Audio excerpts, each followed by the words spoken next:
Well, it's Mullings Music and Memories. Looking forward to a great discussion once again here on our Monday afternoon show. Yours truly just came from the downtown area of Durham, North Carolina, where I had a chance to go by the Carolina Theater, visit our new executive director over there, also stopped by Measurement Incorporated, a testing company that I work with and everything. And of course, got this fresh new haircut because I was tired of looking like McGruff, because definitely I was having that McGruff thing going on there for a period as well. So got tired of that and decided I would do something about it. So definitely that's going on. And of course, people are paying attention to a number of things happening in the world, whether that's the things going on the border with kids coming across, and of course, a number of other things. And folks have also been paying attention to voting things happening in Georgia, as well as the case of the person involved with the slaying of George Floyd and a number of other things that are going on around in our community. And of course, on a lighter note, folks are paying attention to the NCAA, even though they're doing that in the bubble. We are in the middle of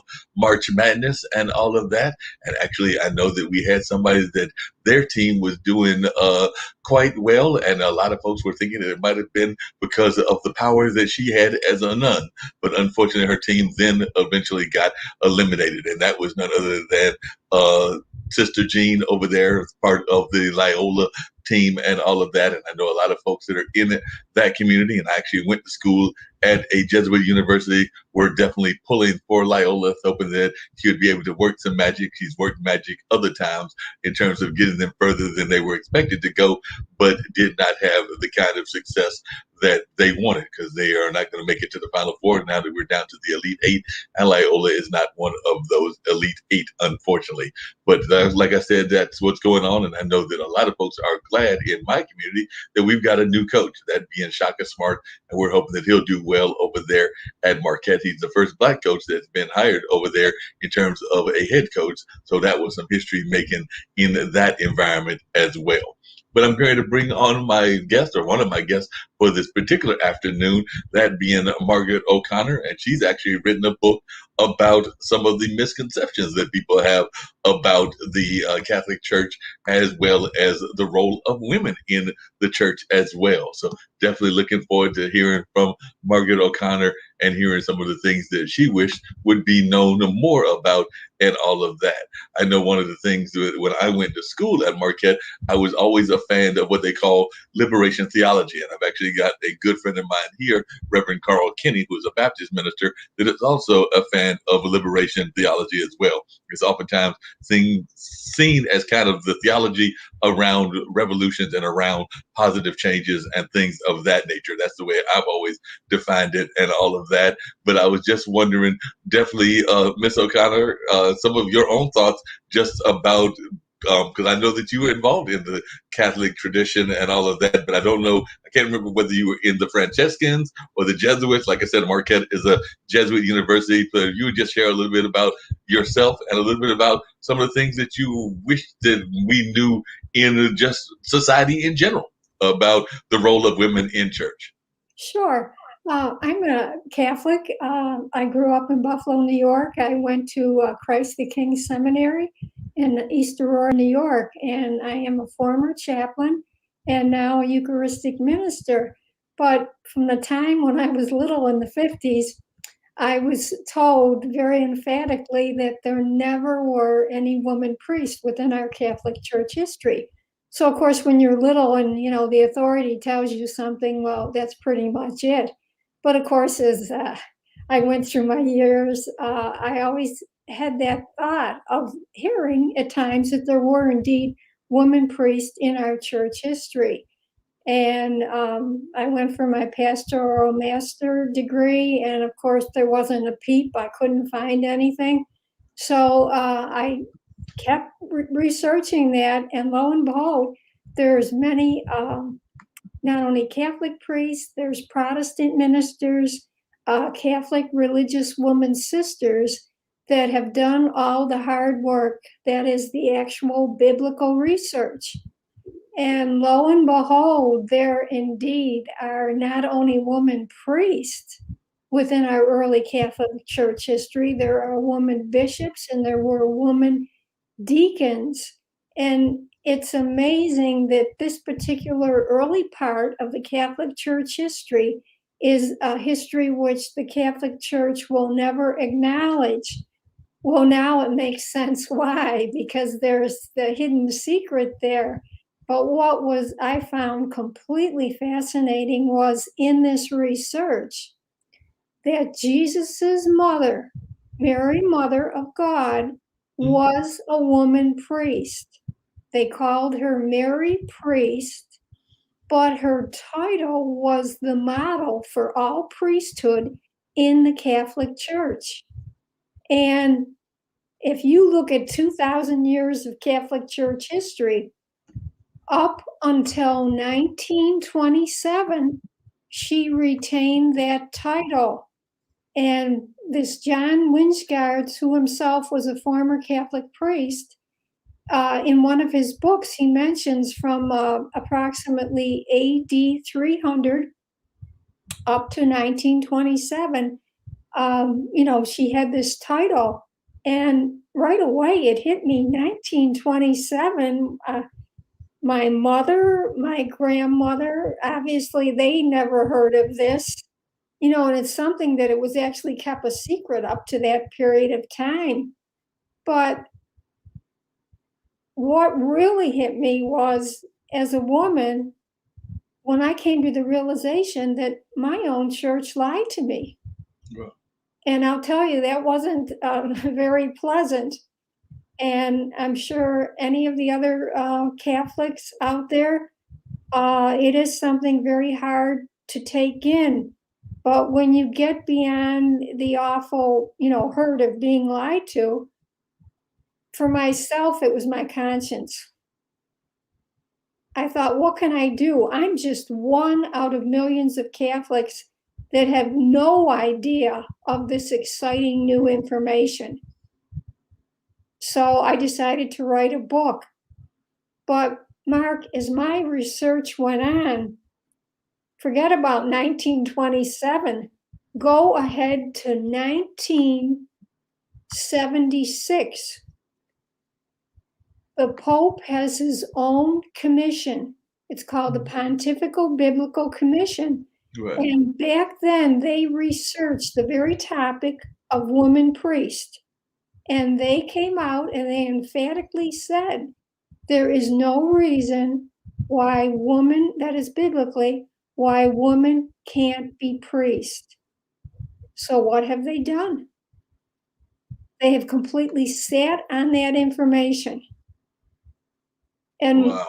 When you sat on that information and haven't used that information at all. Now, one of the things that I mentioned earlier is I'm actually a big fan of Pauli Murray, who is a Episcopalian priest, a woman priest from history and had roots here in North Carolina, in addition to having done some work in New York and other places. And one of the things that she dealt with was she dealt a lot around race issues, but also around orientation issues. And I would definitely consider her, among others, to be kind of an activist minister and things of that nature. So I would love to know your thoughts, because it definitely seems to me that in reading your bio, that you have also been an activist in your own life and everything. So what importance or what role do you think that the church in general, and particularly the Catholic Church, should have in our fields of activism? I know that definitely here in North Carolina, we've got Reverend Barber, who has done a lot of great work using the Christian church to mobilize a lot of the African American community here, but also mobilize people out of the LGBT community,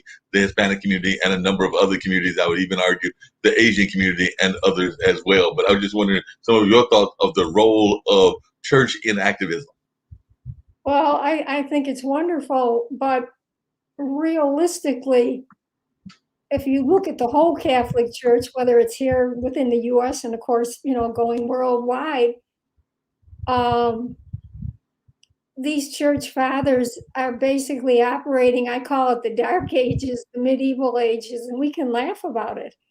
But our present Pope Francis, when he was still a cardinal back in 2010, he had a book on heaven and earth.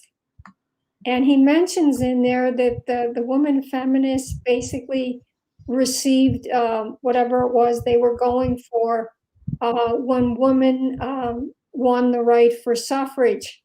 Well, I'm thinking back to 1920, and I'm thinking we have a maid. We don't need any to work on anything. But seriously, if that's the thought of now, he's the head man in the Catholic Church.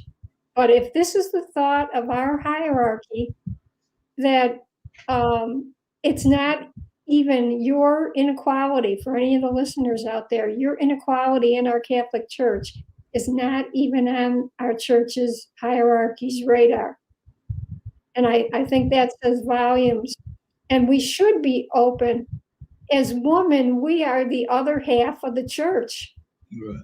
And I'm not saying that every Catholic or every, sister priest is closed-minded, but there's just so many more that are. But as far as like feeding the hungry, helping the poor, the sisters, the religious sisters are basically the backbone for the Catholic Church in that area, definitely. And when you think of it, where would our church be if it wasn't for the sisters? Because now with the awful current priest shortage, the sisters just do so many things for, the church. And believe it or not, there's actually a canon law that tells the bishops, and it's explicit from Vatican II, if there is a priest shortage, you can name either a deacon or a lay person to run the church. Well, obviously they never did that. And we basically the last 10, 15, 20 years ago, we had it was awful. Churches, schools were closing left and right. And I think your listeners maybe are unfamiliar with our early church history because I'm just one woman. And again, I asked myself, well, wait a minute, how did this ever come to be that women are basically at the bottom end of this and there's no like equality, within our church? Back from the early church fathers, Rome developed a civic law. And John Winsgard said that the Roman Latin-speaking theologians incorporated Roman law, and they basically shaped that law into like the Catholic Church law. Well, you have to remember that law itself saw woman as basically nothing. They were women were denigrated, and yet you have church speaking theologians incorporating this same law and shaping it into church law. Well, something is wrong right there from the very beginning. So obviously, whether it was the theologians, the canon law lawyers, they just saw woman as being unequal. We weren't made in the image of God. We were unclean. And what I mean by that is there was a term called churching. And these fathers had such an obsession about when the child came through, obviously from the mother's birth, there would be blood.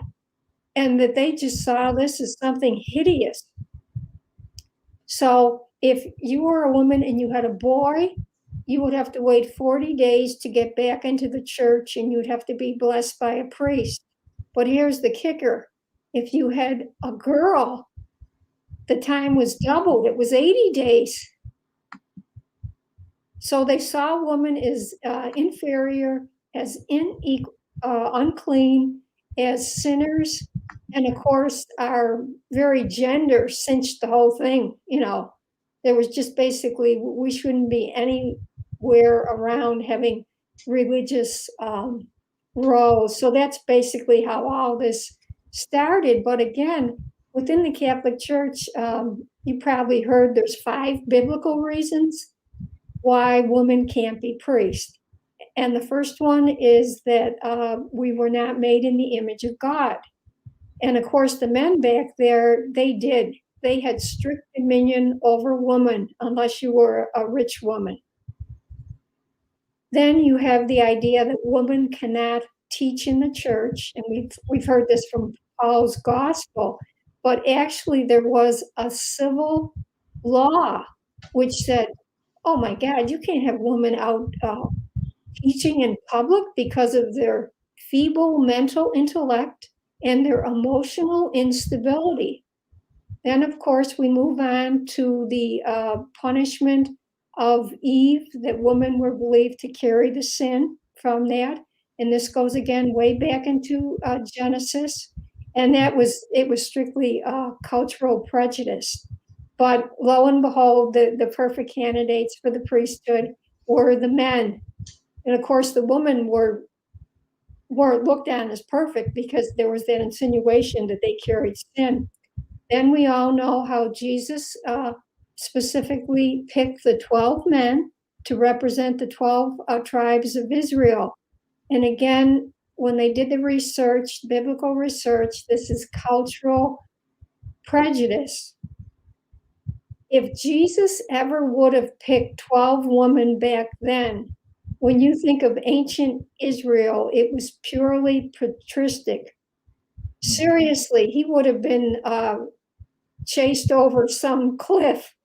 I really believe he knew it wasn't going to fly at that point. But unfortunately, because he did that, then these religious figures took that to be something not only presently then when he was alive, but into the future, that there never should be woman priests.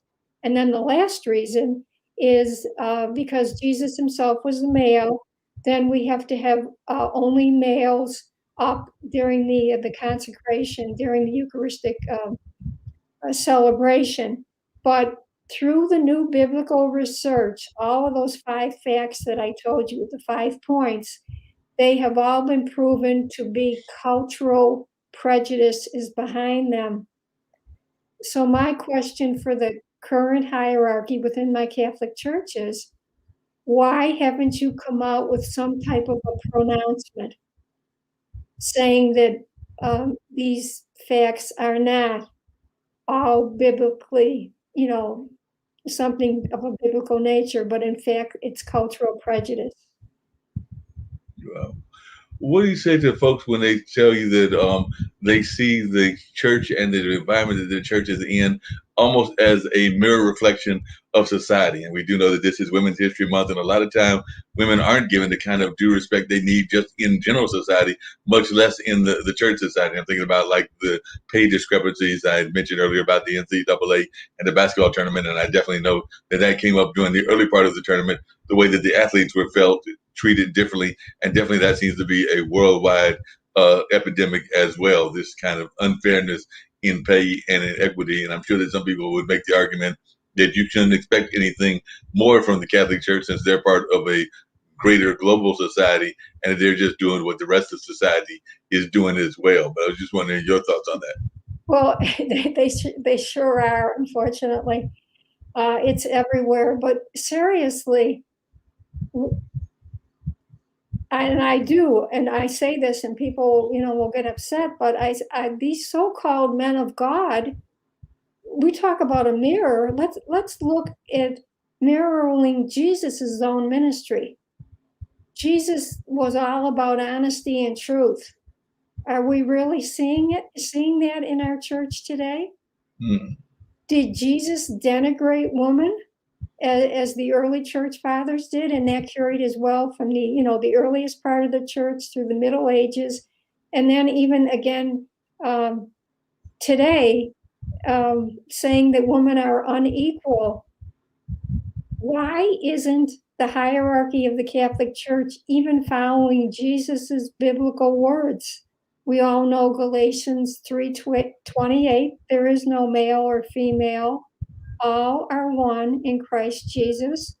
Or even going back to Genesis 1:27, in the divine image, God created female and male, God made them. So that equality is there from Jesus's words, our own baptism into the church. How can you have a sacrament such as baptism, and let's pretend we have a baby boy there and we have a baby girl there? You obviously have the male priest, officiating. The words are the exact same words. The prayers are the same. Both child is blessed with the holy water. Mhm. And yet, when we receive a call from Jesus, if that is our, desire to become a woman priest, well, we're in the wrong church because that's not going to go anywhere. We would actually have to leave our Catholic faith, if we want to become a church woman priest within the Catholic Church. So you have Jesus's words, you have this inequality, even though we've been baptized the same way. Let's go back to 1974. Mhm. They did a study of woman deacons. What did that mean to be a woman deacon? And they found these three of the earliest Greek studies, and they were like all in one agreement. And the wording was that whether it was a man or a woman, they were both in the church, they were on the altar in the presence of a bishop, and the bishop officiated over them in prayer. He laid hands over them, and they both received, they had a stole like around their neck, and they both received the cup to drink from. And the women back then were called deaconesses. Right. So I have another question for our hierarchy. Why did Pope Francis ever have to initiate back in 2016 a new study of women deacons in our church? Here again, what was found in 74 was never acted on. And Wow. what kind of equality is that? And I know I'm saying all these things, and it's shocking because I mean, this is all new for so many people, especially about Mary being a priest. Right. But I'm presenting the truth. And why is it, whether it's me or anyone else, woman out there that's listening to this, is this really the way that we should be treated? Is this the way that Jesus would have treated us? Would he have denigrated our names? Would he And really? one of the things I know that the network has talked about here and everything, and I just wanted your thoughts on this, is there's definitely here in the United States a separation between church and state, but definitely there's also been a rise in mindfulness, meaning kind of this rise of spiritual thinking or people doing meditation and other kinds of things along that line. And I was just wondering, do you think that we need to have more kind of this teachings even within our school system? Because I know that even in the teaching of history, a lot of times we don't even know the great leaders past people like Harriet Tubman of the African American community and Frederick Douglass and of course Martin Luther King and Malcolm X. But I don't know that we know enough, say, about a Pauline Murray or a Sojourner Truth. And I would argue that in their own ways, or even a Harriet Tubman in that sense, they were ministers of their people. So I was just wondering, is this something that you think that we should have more of in the school system, particularly the historical element, maybe not so much the practice element, because that does definitely step over the boundaries of separation of church and state with it being in the school, but definitely on the historical element. Do you think Mhm. that this is something we need more of in our school system? Because I know a lot of times, even this information you're giving me now isn't stuff that we're thinking about even in our churches or definitely not in our schools. Well, I think, yes, it's American history. It's just as much of American history as, anything else is. And even there's a new in Boston, I think they've been working on a new museum there about the Revolutionary War times. But here in Buffalo, New York, they've discovered there's a Baptist church, and they do conduct tours there. And because I've heard this through like different movies I've seen, like going back where obviously the slaves were trying to get from Buffalo over to Canada. Mm-hmm. So, or no matter where they were coming from the South, there would be houses where they would have like hidden compartments or, something like that to hide these people in. And it was the same thing here in this Baptist church. So it's pretty exciting. I mean, to think that there it is, that part of history, even though, as you say, it's lost, and then if it's not being studied by young children coming up, because let's face it, unless they know the particulars of something, that is going to be hidden. That history will be hidden unless that oral heritage, continues.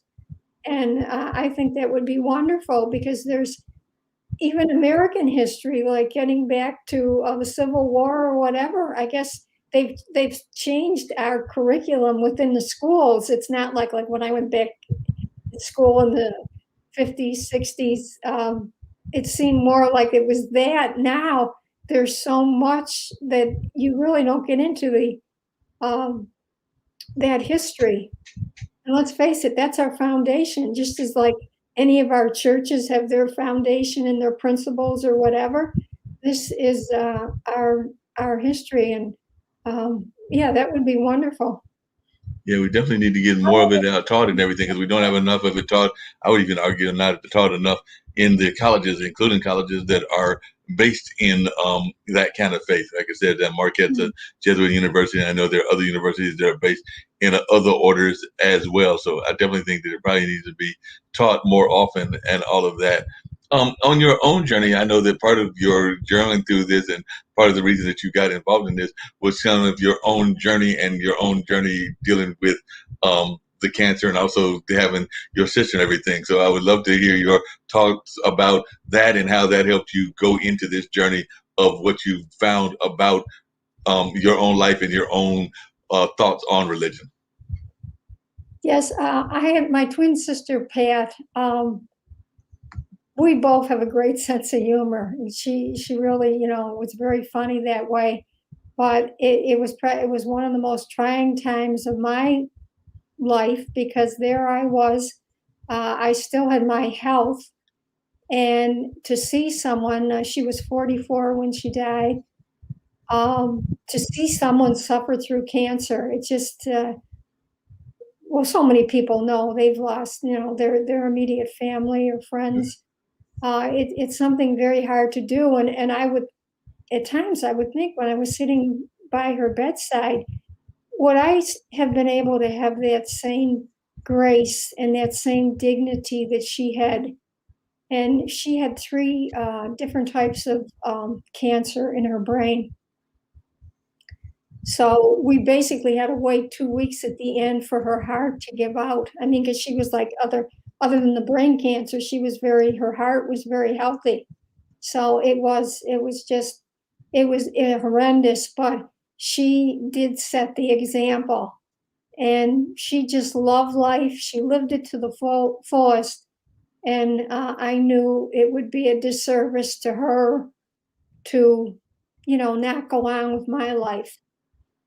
And I ended up with celiac disease, and I was very lucky that I'm here because I was within 5, 6 months of being 6 feet under. Hmm. If you have celiac disease, you just can't eat like wheat, uh, rye, barley, and even oats. If they're not put in a separate field, they can't be contaminated. What happens? The grains hit your small intestine area, and for some reason, your body sees them like invaders, and it attacks your intestinal walls. So you can eat and eat food, but nothing is being absorbed. No vitamins are being absorbed. So basically, you're starving. And I would tell the doctors what I was eating, and they would look at me and think, "Oh, you're anorexic." Right. And I had several scripts to like go see a psychiatrist. Mhm.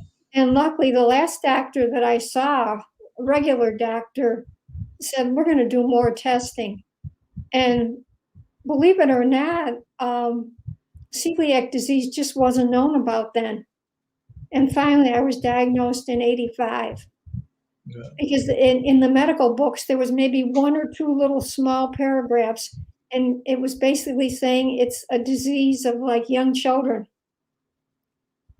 Hmm. But anyway, I really have a new look on out life because I came so close. As I said, I was basically just starving because nothing you're eating is being absorbed. And I remember once I accidentally touched my side near my stomach. It was that painful. So I'm very lucky to be alive, but it makes you not take granted for what you consider you can do every day. Because let's face it, if you don't have your health, you're, and I don't care what disease you have, um, you don't have that gift of just being able to enjoy everyday life, not being sick every day to your stomach, in my case.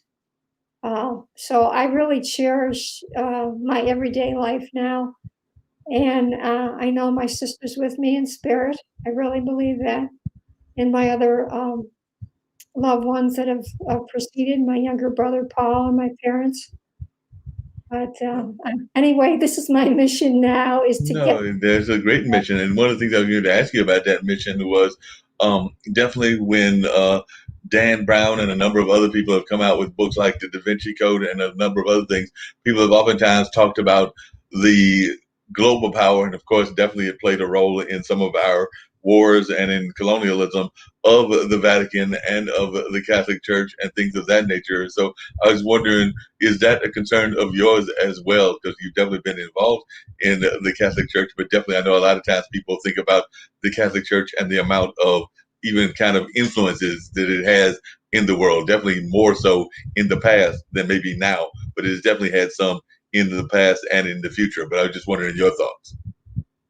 Well, I just know it's a church now that we need to do a lot of cleaning. I pick it not only for women priests, but I pick it for priest sexual abuse.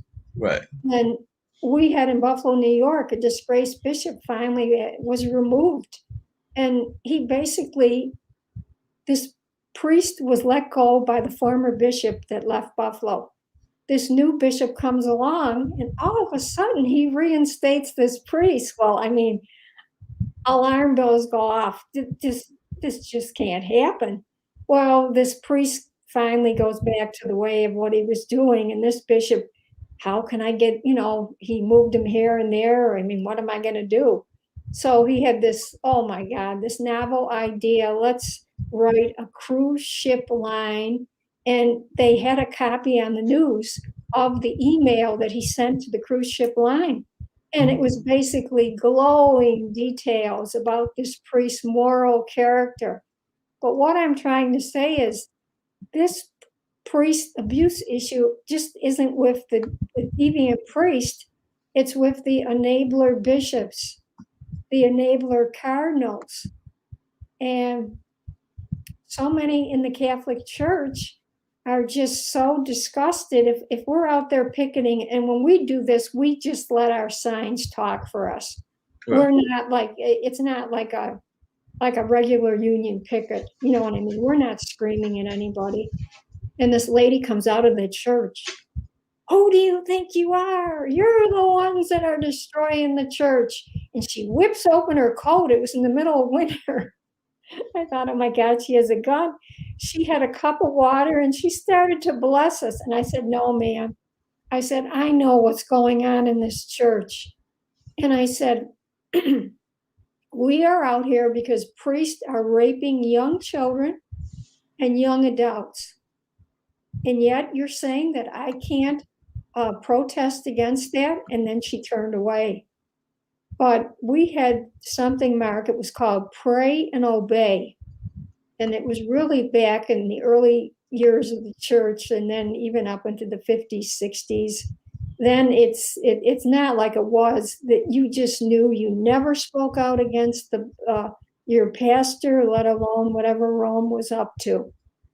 But I'm not using it as an excuse, but this just brought, I really feel, such a complacency into the church among the regular Catholics, what we're called the laity, that you never had to speak up. You never had to question the authority in the church. And in Vatican II, it said that the laity have every right to speak out on issues which concern, the church, that are really important. And that's what I'm doing. And as well, that's what any Catholic does have the right to do. And you are the people of God. Vatican II told us that we, the laity, are the people of God. And that might sound like pie in the sky words. But if you come together as one, we have to make the hierarchy accountable Right. for what, not only what they're doing, what they haven't done. They're in the driver's seat. And I want any Catholic or Christian out there, I have a petition at my website, yourradicaltruth.com. And I'm asking Pope Francis to reinstate Mother Mary's title. I'm asking also that they look into the issue of any woman's inequality in our church. Right. And, whether you're a Catholic, a Christian, maybe you're some man listening that you don't think your sisters should be treated this way. You don't think your children, girls growing up should be treated this way. If you could just look at it and, it's up to you. If you want to sign it, that's fine. But it is there because as I do each podcast show, the numbers are growing. And the more signatures, it's like anything, and this is really sad, but let's face it, our Catholic Church is like a huge corporation, and numbers talk. Yeah. Yeah, the numbers definitely talking. We've seen how it can impact a lot of things. We definitely saw how petitions and things like that even impacted what went on in South Africa when the apartheid was going on, and how a lot of that letters of support around Indian apartheid is actually what stopped it there in South Africa, and probably the same with the civil rights struggle here as well. But definitely we've seen how the Definitely. power of mobilizing people can be very important.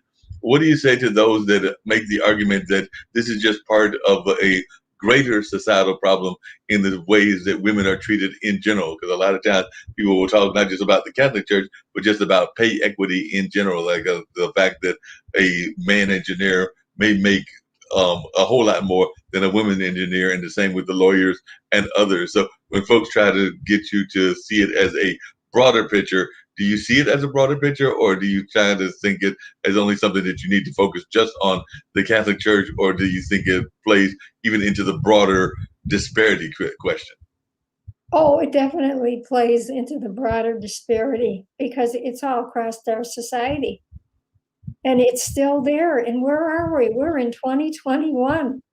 And I mean, it just boggles my mind to think that this is even an issue today. Yeah. But it's there. You don't have to look very far for it.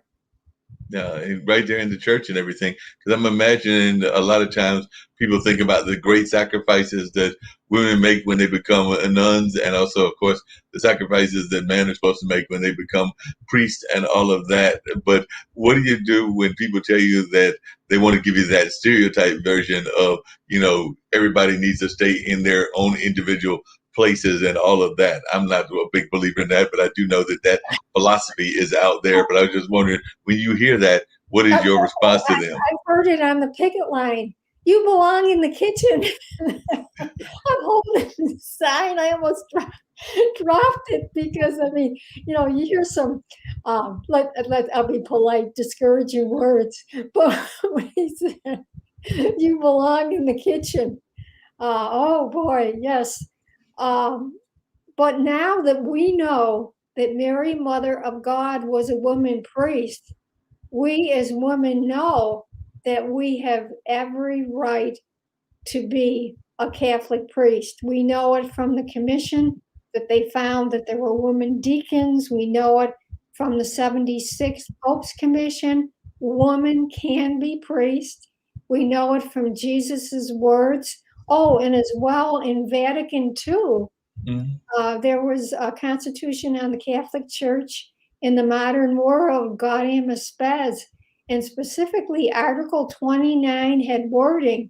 They wanted to eliminate all types of discrimination, whether it be sexual, racial, whatever. Well, hello, obviously that didn't fly otherwise. So when you have like all these converging avenues of not only new biblical research to dismiss the 5 previously statements of being biblically why women can't be priests, which were cultural prejudice, but now you have the church's own commission's own findings. I am speechless because it's awful. To me, it's a deliberate cover up. Well, And we just can't stay quiet anymore. And we're not certainly doing anything wrong. If you're a woman, what better model than having Mary, Mother of God, as a role model? Before there was Mary Magdalene as an apostle, but of course we knew Mary then not as a priest. So this is just such wonderful information, and there will it's be, a lot like of you great said, information. And the other thing I was curious about is I know that one of the churches that one of the places I've worked at is an African American Cultural Arts Center. And like so many things during COVID, it's been gone into the virtual space and not being used as much as it used to be used and all of that. And is kind of like in that state of not quite total closed down, but definitely has been for the most part shut down and all. But we did have a couple of churches that met there. One of them was a Presbyterian church. And I remember one of the most powerful sermons that I heard was actually a sermon around the women in the Bible and how a lot of times we don't pay enough attention to them. Of course, we all know the story of Eve. Definitely, you've mentioned Mary, the mother of Jesus Christ and everything. But there are a number of other women characters in the Bible that don't get the kind of press that they should get. And some of them had some very powerful stories, including stories of coming out of abuse and other kinds of things as well. So I was just wondering, who are some of your inspirations of the women leaders in the Bible that you look forward to or that you look to when you're looking at your own Bible and your own passages? Because I do think that there are a number of them that don't get the kind of support that they should get from our area ministers, no matter what their denomination is. right. And there's so many new names that, if I said, who was Lita, who was Kale, Right. who was Martia, these were woman priests back from the 4th to the 6th century. And you might be wondering, well, how do they know there were women priests? If it's not like these names obviously aren't in our current lectionary. They did the biblical research, did a study of like archaeology, the scientific study into monuments and inscriptions. And then as well, they also looked into like diagrams. And of course, there was the old papyrus writings.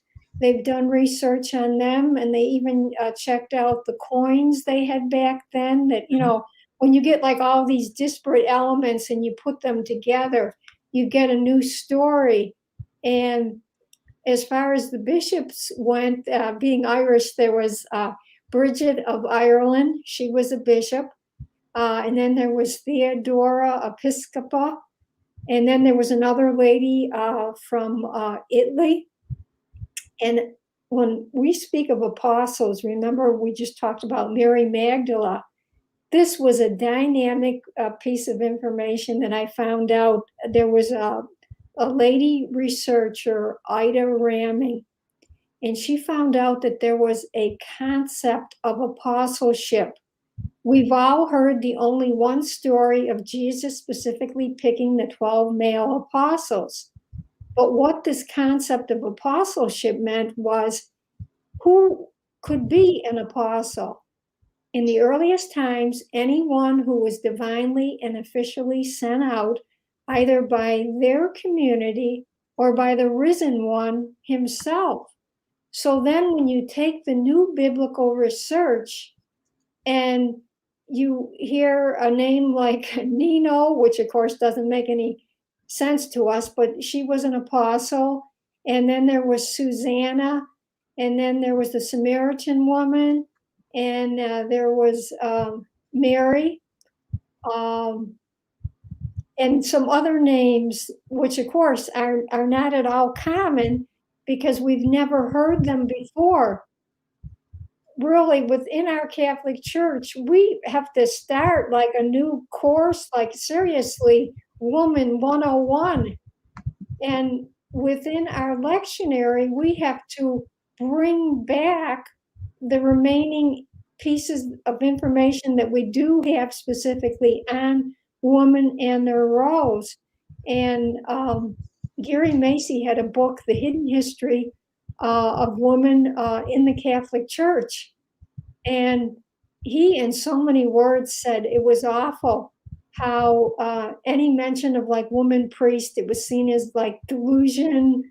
Um, and it's remarkable when you think of it that there are still these really important pieces that were found that can substantiate the truth of woman. And basically, all you have to do is when you're looking through the biblical research, there was a Pope, Gelasius, 496, and he was really upset with his bishops for allowing women to be up on the altar, to be giving out communion. And the way he said it in so many words, like that these women are imputed to be doing roles only ascribed to the males. Yeah. So, in that sense, it's like a proof that this really happened, because why would this bishop ever have to write letters, or the Pope ever have to write letters to his bishops, about women performing like religious positions? And it was the same thing with canon lawyers. They were saying they got to a point in the 13th century that they believed the woman never had religious positions. Yet the Council of Chalcedon believed contrary. And another whole issue is woman's ordination. Okay, Gary Macy was very specific, and he said there were rites for woman's ordination. There were canonical rites for women's ordination. Then he gave the same wording for men. So no matter if it was male or female, they definitely were ordained. And even the popes had a listing of religious organizations. And there were like men's and there were women's. The biggest problem now is coming into question is ordination used to be the ordination of a candidate that was picked by a community.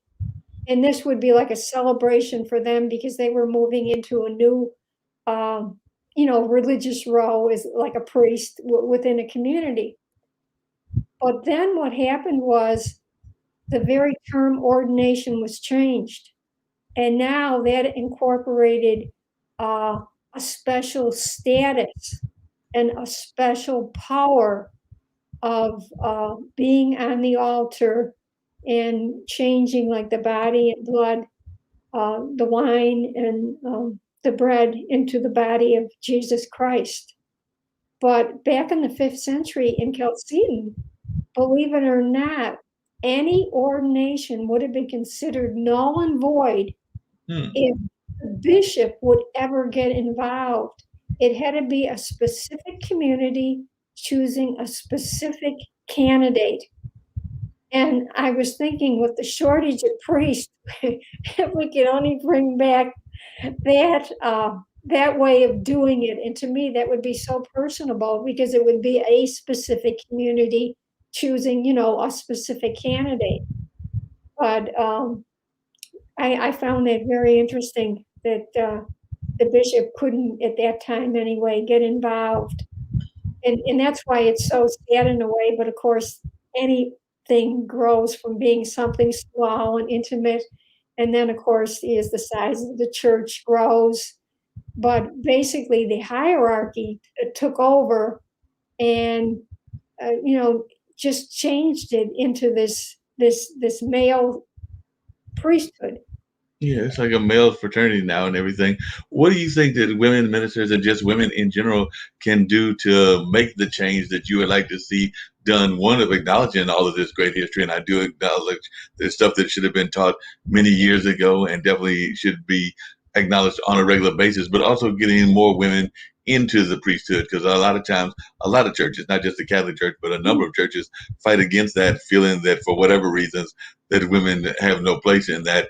But I definitely feel that actually, when I look at something I'm a big fan of, which is kind of the mindfulness movement and spirituality, it is oftentimes women led. But I'm just wondering what your thoughts are about ways that we can get more women involved in the priesthood? And is there any churches or models of churches, maybe outside of the Catholic Church, that you kind of see as a good model for what you wish the Catholic Church was in the terms of the way they respect or honor their women religious leaders?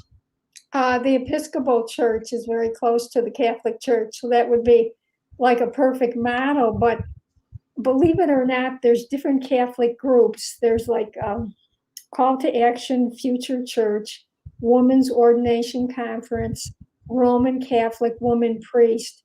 These are all groups, Mark, that any Catholic can belong to, and all these groups are in a way trying to, bring up this issue of women's ordination, but it's basically it's going nowhere.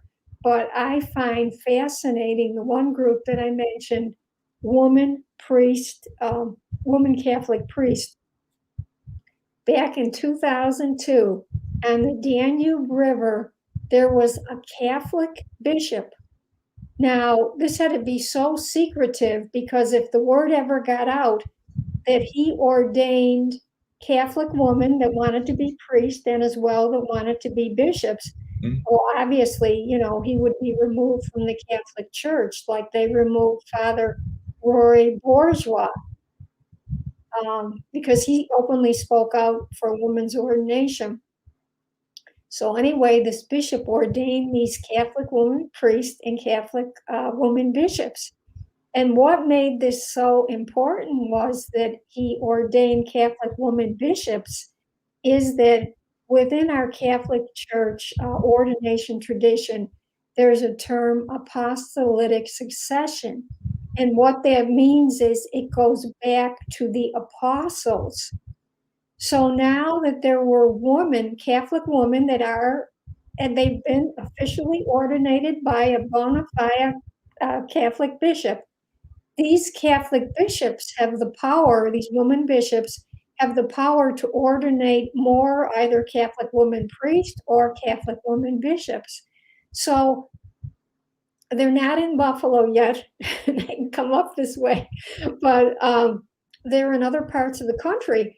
And this will give you a real flavor of what could be within our Catholic Church, because these women are Catholic women priests and Catholic women bishops. So I find that fascinating, to see that.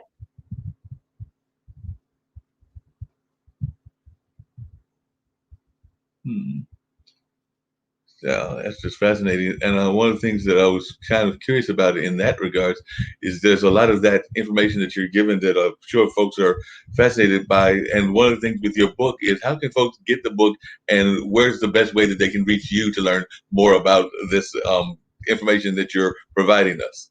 Oh, thank you, Mark. They can go to my website, yourradicaltruth.com, yourradicaltruth.com, and my book is up on Amazon. Yeah, definitely. And I'm glad that folks can learn more about that and everything. You've alluded to a lot of them, but in addition to some of the people you've mentioned, what are some of the things that have shocked you the most about what you've researched in your book and how you came about the research and even the reaction to the book? You've mentioned definitely a couple of the people that had those kind of radical reactions against the book, but I was just wondering what some of the other things that you have been approached by that shocked you, both in the sense of people's vitriol kind of responses to it, either positive or negative. Well, I had older woman that I knew that was in her 80s, and for years I knew her from my Catholic church. So of course everything has been shut down. So a year ago I mailed her my book as a Christmas gift. Well, all of a sudden I received this phone call. Peggy, what is this? Why did you send me this book? And I thought, oh my God. So I thought maybe she was offended by the title. And I said, the word scandal can mean omission. And my purpose of using scandal is meaning the Catholic Church is omitting, hasn't told us the truth that Mary was a woman priest. Well, she just was so offended. And then I felt bad because I mean, I wouldn't personally do that, but Yeah. for some reason, um, I don't know if it too hard for her to realize, which you would have to realize that the church has lied to you, you know, that this is really the truth. And so I don't know about that. And then there's been some neighbors that I'll get the cold shoulder. It's just I don't understand why people are afraid. I know change, they don't like to hear that six-letter word change, but that's one of the big things the Catholic Church is saying, contending. We can't have a woman priest because this would be starting a new tradition. No, it was the early Catholic Church fathers which stopped that tradition, and they were pretty crafty. They started this new church law, canon law, of course, which wasn't even around when Jesus was still living. And the caveat was that any religious woman, that whether they were a priest, deacon, whatever, they were no longer now allowed to be on the church altar. So, what a way to very effectively and finally end any woman's religious positions. Well, and what do you say to those that are looking at the Catholic Church and thinking about all of its horrors that it's been going through? You actually alluded to it earlier with kind of those scandals and everything, and just thinking that this will be another scandal and that it could be the end of the Catholic Church. So I know that there are probably some people that are telling you that they've already had a hard enough time getting through the scandal with the sex abuse and some other things that have come out of the Catholic Church with the priest and everything. And then they may be coming to you arguing that this could be like another nail in what would amount to the Catholic Church's coffin and all of that. And like I said, that's not something that I would believe, but I can see where people would come at you with that kind of approach. So I was just wondering, have Yeah, you heard yeah. that approach, and how have you responded to it? Uh, yeah, some people have had that thought, and I just let them know that I'm presenting the truth. And would Jesus be proud of this church? Would Jesus be running a church where the hierarchy have committed just abominable moral acts, where they have completely lied for centuries? They've lied. It's a cover up. There's deceit involved. Would Jesus act this way? Would Jesus have denigrated women?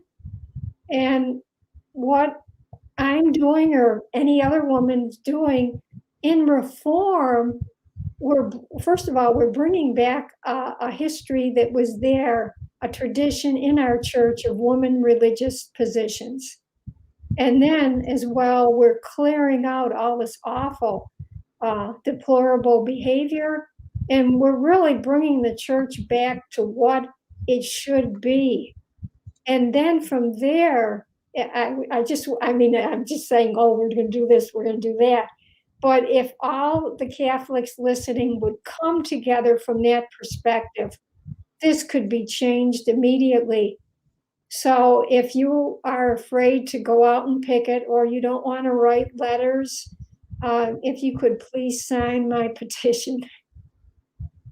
Oh yeah, it definitely sounds like that's a great idea and everything. You're going to move and pivot to another discussion and everything, but this has definitely been very enlightening and very much of a great discussion. And definitely want you to stick around if you would like to and everything, because we're going to bring in some folks that are doing some work, some amazing work around disability rights and all of that and everything. But one of the things I always try to get all of my guests to do is definitely share their thoughts about positivity and the words of encouragement that they would like to leave our audience as well.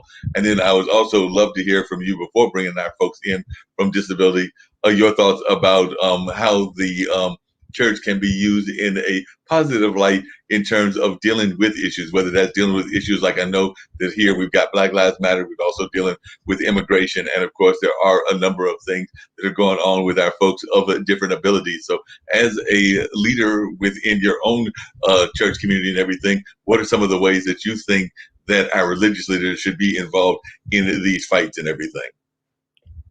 Well, it has to start from the top up. It can't just be the sisters. They are out. Boy, do they know what society is and what the hardships are.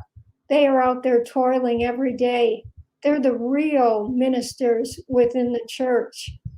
And it's time that our Catholic Church, even when this happened with Black Lives Matter, where was the Catholic Church? Where were the bishops? Where was this immediacy to come out with some type of a statement? It seemed like it took forever. And this is what real ministry is. This is concern and care for other individuals, within our lifetime. And they don't have to be Catholic.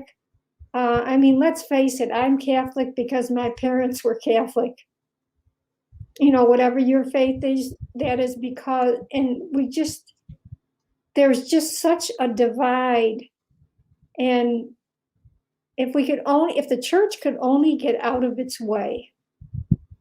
Yeah, that makes a lot of sense. And even when you said that and everything, I was actually thinking about even how I hadn't really heard a statement from the Catholic Church, or a number of churches for that matter, in regards to the crisis across the border and in Latin America. And we know that a lot of our Latin American countries are actually heavily Catholic in the sense of the church family that they belong to, because we do know that a lot of the countries are very much, go to Catholic churches and things of that nature, whether it's in Mexico, whether it's in Honduras or Guatemala or a number of the other Southern and Central American countries. But I've not heard the Catholic Church as a whole, or even in those environments, make a lot of statements about some of these horrors that are happening from our environment. But I'd love to hear your thoughts. Well, I know with that liberation theology, I know that our former Pope Ratzinger was very much against liberation theology. And I mean, these men are acting like they're back in the Middle Ages or somewhere, and anything that there's any little something, I'm surprised maybe they did use scandal. So many times, unfortunately, the Catholic Church will use the word scandal. Oh, we can't have this because this will create a scandal. And they're hiding behind the heinous moral acts of priests because, we couldn't have a scandal in our church. So we couldn't say anything. Mark, back in, I think it was about 1970, in the 70s, there was a priest a year or so, not a priest, a policeman a year or so ago, and he told us in the Buffalo News that if a priest was caught in a park at night, he was taken to the police station. Was he fingerprinted? Was his picture taken? No way. They would call the chancery and another priest would pick him up. Wow. And I mean, if that shenanigans was going on, you just wonder. I mean, talk about corruption. Something's going on between the police force and the Catholic Church. Now, what does that say? Yeah, that's true. And like I said, I definitely want you to stick around, but wanted to bring in Liz and one of my other guests, because we're going to talk about different abilities, because she told me that it's not disabilities, it's different abilities and everything. So definitely wanted to bring her into the conversation. And they just did this great Easter seal challenge as well. So before you came on, Liz, we were having this great conversation with Margaret Mary O'Connor, and she's actually written a book about what's going on in the Catholic Church, and the fact that there were actually female ministers that were in the Catholic Church way before the time of the whole what's going on now. And I know that a lot of times we're hearing about the fight to get female ministers in the Catholic Church, but her argument is, hey, wait a minute. Mary, the mother of Jesus Christ and everything, as well as others, was already a minister in the early days of the church. And when I've done my research, I've seen other great women leaders in the church. And this is Women's History Month. And I know that you, as a disabilities person, are doing a lot of great work in that space. So I'd love to hear your thoughts just about the role and power of women in activism work. And then I'll bring in some of your other folks as well. Absolutely. Well, thank you very much for having me. My name's Liz. I'm a disability rights advocate. I am also neurodiverse. I believe that everyone deserves a chance regardless of labels. I think it's especially important for every marginalized group, not just the disability community, to get the chance and equal opportunity they deserve regardless of label or identity. We're all human. Everyone deserves a chance. I think it's important. The more diversity we have, the better. There's power and celebration in diversity. And I think that, that's if you self-love is key for that. Self-love, acceptance, understanding, and just being receptive to all kinds of minds, all kinds of processes, support systems, neurology.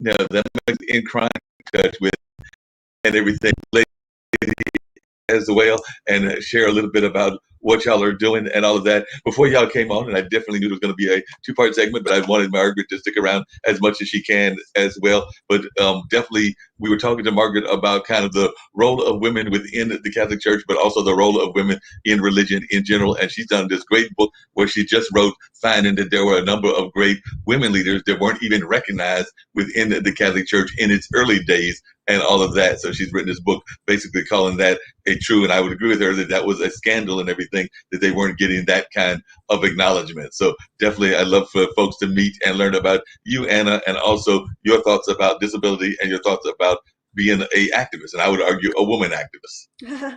I would argue the same. Hi, Mark. Great to see you again. Thank you for having us on. Like Liz, disability advocacy is in my DNA. I have cerebral palsy, which is a physical disability that I was born with, and just requires the use of mobility devices in my daily life. I've also been very much involved specifically within the intersection of disability and media. I worked in the entertainment industry and in the news media for a bit, and most recently have started making my own content as a producer and director and writer, working to create content that really positively showcases people with disabilities and helps dispel some of these stereotypes that are out there. And so the reason that you and I have been chatting more recently is because right now it's a very exciting week for the disability community. We're in the Easter Seals Disability Film Challenge, which is a film competition. They have generated 93 entries from all around the U.S., as well as far away as Ireland and India. And what that is, it's a filmmaking competition. Every team gets 5 days to create a short film up to 5 minutes long, from concept to finished product. And then there's a week-long promotional campaign, which is what we're doing now. And every team has to have at least one person with a disability on it. Ours is much more than that. We have 10 actors, 7 of them, so 70% are disabled in one way or another.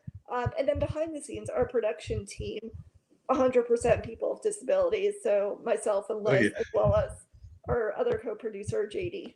Yeah. And y'all are doing some great work with that and everything.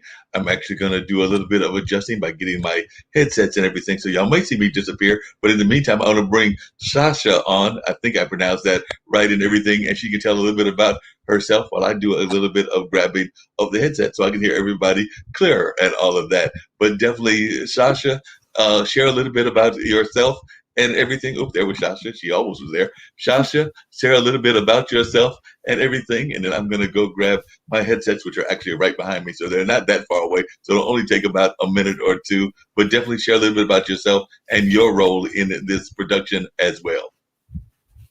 Thank you for having me. My name is Sashi, and I have a physical disability that I was born with. It's called osteogenesis imperfecta. basically it means I have brittle bones, and I'm a wheelchair user, and I've been interested in acting, and then interested in disability rights. So these two kind of fit together with joining Anna and doing this film with her. And I play Divya in the film, and it's been fun. It's like it's been fun collaborating and meeting with creative minds. So I've been enjoying it. Yeah, and Shashi did some really great work and had some really funny scenes in the film.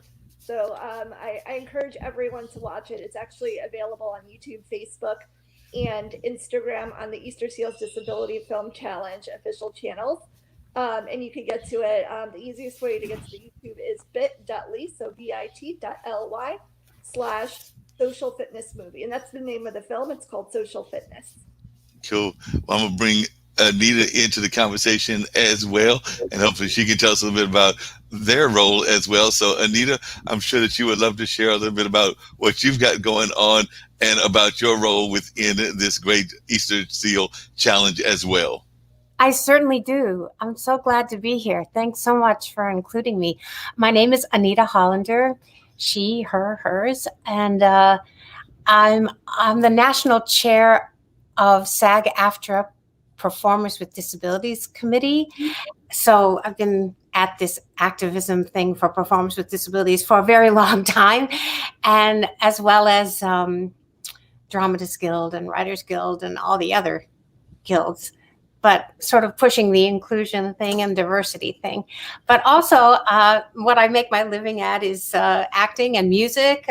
I'm at my piano, I write music, and I do write my own shows and perform them all over the world and stuff like that. And I'm an amputee. I have one leg. And I think that's all the questions that you asked, all you wanted to know, right? Yeah, that was it. That was the question I asked. And like I said, I'm going to bring the others in as well. But before I get to that, I was wanting to hear from everybody, including Ms. O'Connor and everything, how you've been doing in this whole COVID period, and also how you've been even involved in your various forms of activism, because I think all of you are involved in the form of activism in one form or another during this time when it's so hard and so many people are having to do things from home and doing it in that pivot environment, as one of my guests on an earlier show today was calling it and everything. So I guess I'll start with you, Ms. O'Connor, but then I'd love to hear from everybody else as to how y'all are even coping in this COVID age. And I want to say that that's part of what the film is about, is how folks are dealing with that as well. But I'd love to hear your thoughts. Well, luckily, 2 weeks ago, I got my first flu shot, first COVID shot, and then I'll have a second one in April. So it really, such a relief, that hopefully, it's going to kick in and things are going to change. And of course, for anyone, it's just been such a change. Again, you take for granted what you have. And this, of course, was something no one could really see coming. But through the medium of the podcasting show, it's pretty neat that, I'm able to go on and, try to reach people. Definitely. What about yourself, Liz? Yeah, I think it was definitely a tough transition with the whole pandemic. Routine and fear of the unknown can be very overwhelming, especially for those on the autism spectrum. But, I found that we could still be creative and create. Instead of focusing on what I couldn't control, I started channeling all my extra energy into paint. And I made 100 paintings at least since the pandemic started. I've done with Anna, we did the Superpower film in 2020. We did another film with this awesome team of people again for Easter Seals Disability Film Challenge. I expanded my craft with video editing, worked on 2 whole productions with ADA Lead On, which you can find on Facebook. ADA 30 Lead On, celebration of disability arts, culture, education, and pride in the NDEEM, National Disability Employment Awareness Month, which focuses and highlights on talents, diversity, and giving everyone a chance regardless of label or identity, which is something I really stand for always. But yeah, I think the pandemic, as traumatic as it is for pretty much everyone, we can still focus on what we can do too. We can still create, we could still reach others, even if it's not in the old way. We got to adjust to this new normal now, and that we're working toward it. And yeah, just keep doing your best. Yep, definitely. I agree with you on that. Anna, I'd love to hear from you, your thoughts about how you've been coping as well. And then, like I said, I'm going to bring in Liz and Bree as well. But definitely, I'd love to hear your thoughts as to how you've been coping during this time as well. Yeah, sure. So, there were definitely the challenges. I live in New York City and we were hit first and hardest when this all began in the United States. So, definitely very fortunate that, I've been working this whole time and, everyone, I've been healthy, my family's been healthy, knock on wood. And just feel, a deep gratitude that, I have not suffered as much as others have out there, in the community, particularly in my community and the disability community. And, especially people with disabilities of color have suffered even more. So, I consider myself fortunate, yes, there were, challenging times and, sad times and not being able to leave the house for months on end just because, I'm high risk was not easy. But, like Liz said, there are all these silver linings. And there have been actually things I've been able to do during the pandemic that I wouldn't otherwise have been able to do, doors that have opened. Like I had the time to do these disability film challenges, even though I work full time otherwise. And work, for this particular film, what was particularly exciting was collaborating with people from all over the country. So Anita and I are actually in the same building. We're neighbors, but Liz is in Rochester, and had it not been for this situation, we probably wouldn't be collaborating. And I'm just so thankful for this opportunity to work with her. We have people on our team from Florida, from Los Angeles, who Liz Simons, who you'll meet in a minute, from Massachusetts, from New Jersey, from all over. And we would not have been able to do this without this happening, and just such a wonderful, wonderful team, one of the best teams I've worked with in any capacity. And I would say, the other thing too is just like connecting with people, in the industry in Los Angeles through Clubhouse. Normally, I'd have to fly all the way out there to go to their events, but through these apps, we're able to get together and join and have dialogues on a regular basis. Another thing I've started is, just to keep up with my French language skills, a practice group, and I every week get together via Zoom with people from Kenya and Colombia, the country, and China, and it's just been so incredible to do things like that I wouldn't otherwise have thought to do or been able to do. Yeah, I'm going to bring Liz in and also Bree, but I'm going to start with Liz and everything. But one of the things I remember from our last conversation, and actually plays into Margaret being on and being my first guest before y'all came on, and I didn't know that y'all were going to come on around 5, so I had an hour to talk to Margaret and everything, was the fact that I remember, and this actually comes to something that Liz said earlier, one of the groups that we felt was not doing enough in some cases in terms of disability support was our church environments. And that can be of all denominations as well as all religions, because sometimes they didn't always do a good job of access and access points in some of the churches. I do remember us having that conversation, Liz and Anna, last time, but I was just wondering your thoughts about that, Miss O'Connor, because definitely as a person that's been involved in the Catholic Church, do you think that that's something that the church has done a good enough job of making sure that the people with disabilities have access to even hearing the sermon, much less being what the sermon message might be to them? Oh, I think it's an area which could be improved on.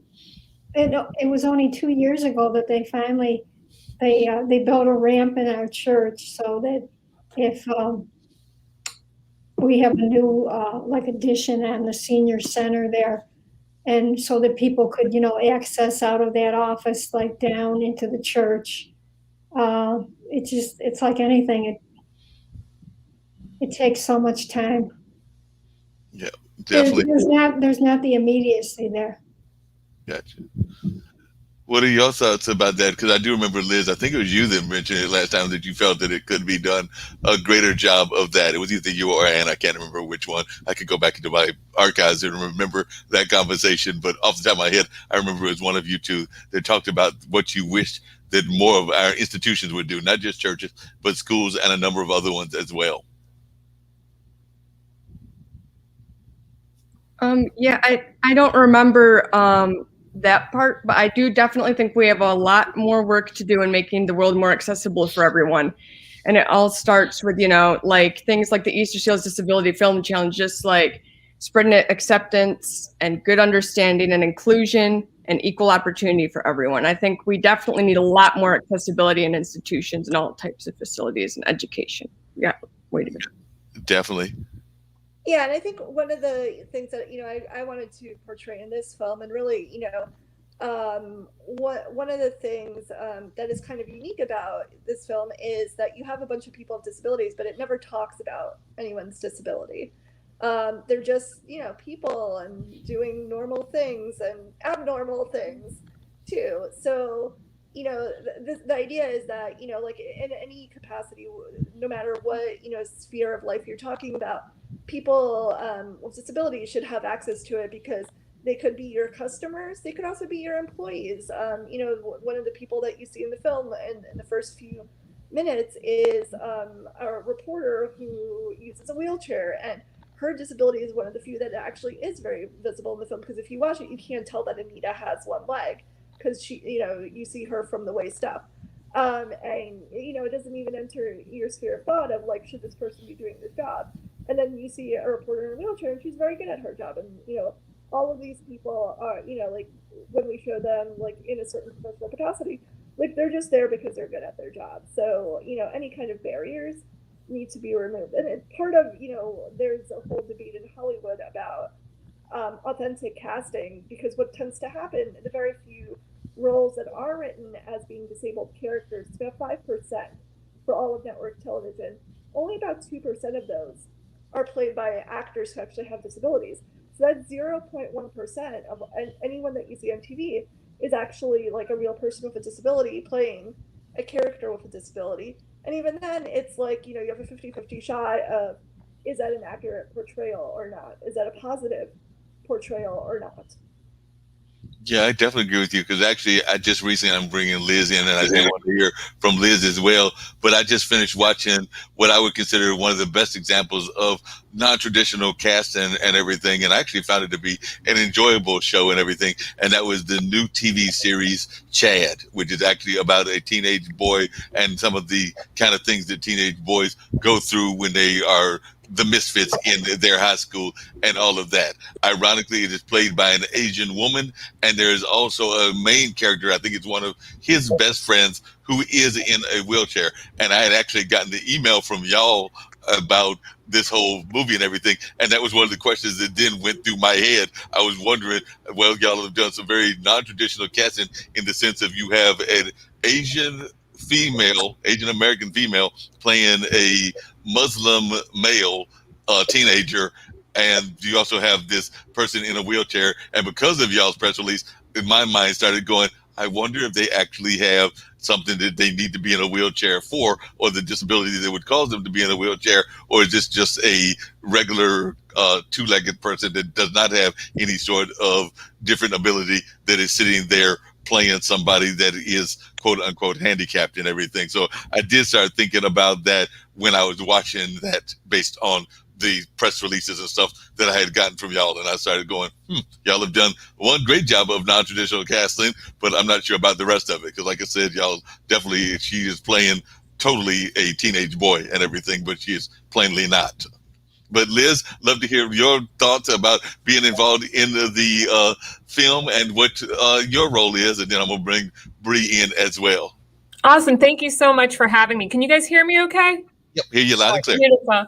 It's funny, I never use this microphone, so I wanted to make sure. Thank you so much for having me, Mark. My name is Liz Simons. I am an ally of the disability community. I used to work with Anna, and we haven't worked together for several years, but we've kept in touch. I do a little bit of stand-up and performing on the side. And when Anna asked me to take part in this, I was incredibly honored and touched to be involved, because as an ally, I need to be educated. I need to know more. And I think back, I'm a child of the 90s, and I remember watching certain movies growing up, and to speak to this casting. And I remember whenever they would cast an able-bodied actor in one of those roles, they would always get credit for being brave. And, even as a young kid, I didn't have the language, but it always bugged me. And the one that I really remember is What's Eating Gilbert Grape with Leonardo DiCaprio, and he played someone with some disabilities, and it was he got nominated for an Oscar. And now we can see how insulting that is. And I feel like we've come a long way, but there's a lot of work to be done. And I'm just really proud of this team and incredibly proud and humbled to be part of it, who are chipping away at that. Cool. Well, I'm going to bring, I think I see Bree coming back into the room, and then I'm going to play the Easter Seal Challenge 4-minute clip and everything. But I want to bring Bree in. I see Bree's back. So definitely, Bree, tell us a little bit about your involvement as well and what you've been doing with this amazing team also. Hi, Mark. Hi, everyone. Can you hear me all right? Yeah. All right. So great to be here. So my name is Bree Klauser. I am a New York-based actress, voiceover artist, and singer who happens to be born legally blind. Publicly, I identify as low vision, visually impaired. And I had the pleasure of meeting Anna right before UCB closed their doors, unfortunately. I think we met in March of 2021, like weeks before the shutdown. So I'm very grateful I met you in that sketch class, because it's in traditional training, like educations like UCB and acting classes. As actors are always learning. It's very rare that you just run into another person with a disability, and especially one who is very funny like Anna is.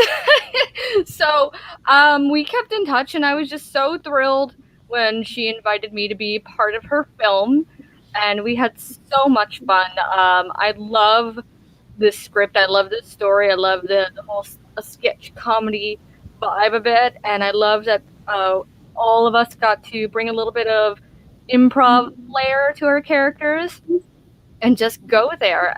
And what you said before, I really love that disability is not the subject, that we are just people surviving after the pandemic, trying to adjust. And half the people in the film who have disabilities you wouldn't necessarily know. You wouldn't necessarily know, looking at me and Anita and others, that we have a physical disability, because we're just telling the story. And I think that's it should be more like that. I'd like to see more PWDs on camera in stories that have nothing to do with disability. Oh, also real quick, before the pandemic, you might know me from Apple TV Plus's series C, Jason Momoa, and I'm also on Audible Originals. I am the main character in the series Freaks with a PH with Carrie Coon and Christian Slater. So check that out as well. Okay, definitely, and definitely want to check out all the great work that you're doing as well on a lot of different platforms and everything. I would love to hear, and then I'm going to bring up the clip and everything, but this clip is definitely an example of art being used as a tool of activism and all of that. So I would love to hear your thoughts, and this is for everybody on the panel, as to the role of arts in activism, because I sometimes feel that we don't give arts enough role or enough of its place in that. But definitely, I can even think of great songs like Strange Fruits, which was about the lynchings, that definitely was a tool of activism and definitely a way that people even dealt with that very tough issue and everything. But I'd love to hear y'all's thoughts about using arts as a form of activism. I'll jump in unless anyone else wants to. Go for it. All right. It's funny, you said a song, and the first song that came to my head was Change Gonna Come. Yeah.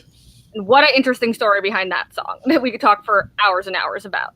But absolutely, I think art is activism, because we, as a culture, especially in the Western world, we learn from the media. So we get our perception of different cultures and our perception of disability through what we see in TV and movies.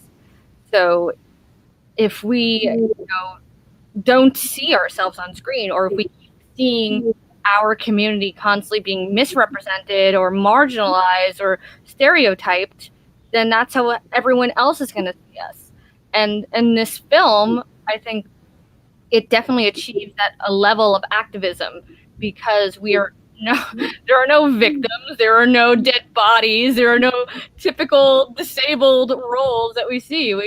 These are all just funny characters, and it's groundbreaking in the fact that it shows people who happen to have disabilities just being real people, and that is a level of representation. I think that's the next step we need to get to. No, And definitely. sorry.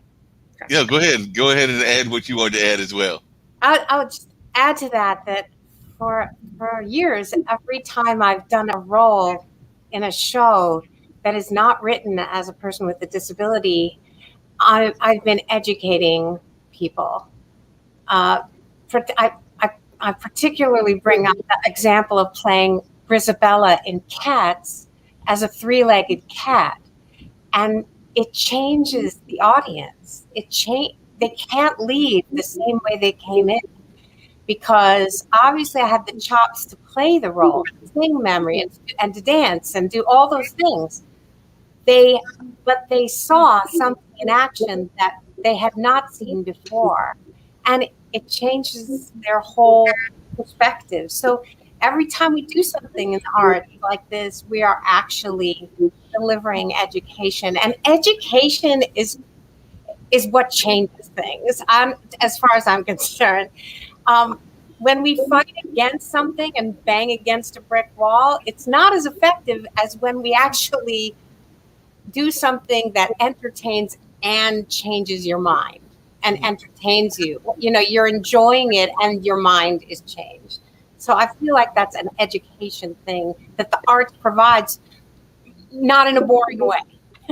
Yeah, and that's I would love to hear Bree's thoughts about the change is going to come if you can do it in a brief version, because that is one of my favorite songs and everything. But I would love to hear your thoughts about that. But then along those same lines, I was just wondering about, for everybody on the panel, the thoughts about education, because I know that one of the things that we talk about here on this international broadcast media is the fact that two of the founders feel that we're using 18th century values in the 21st century, meaning that we're not teaching enough about awareness, about physical literacy, about the arts, about a number of other things that are out there as well. And I personally agree with them on that a lot of the things that we're even teaching in our school system aren't things that are fitting into where we are in the 21st century. So I'd love to hear your thoughts, but Bree, change is going to come. Okay, you gotta fact check me. I just want to make sure I get every point of the service. So it's Sam Cooke, right? That's his.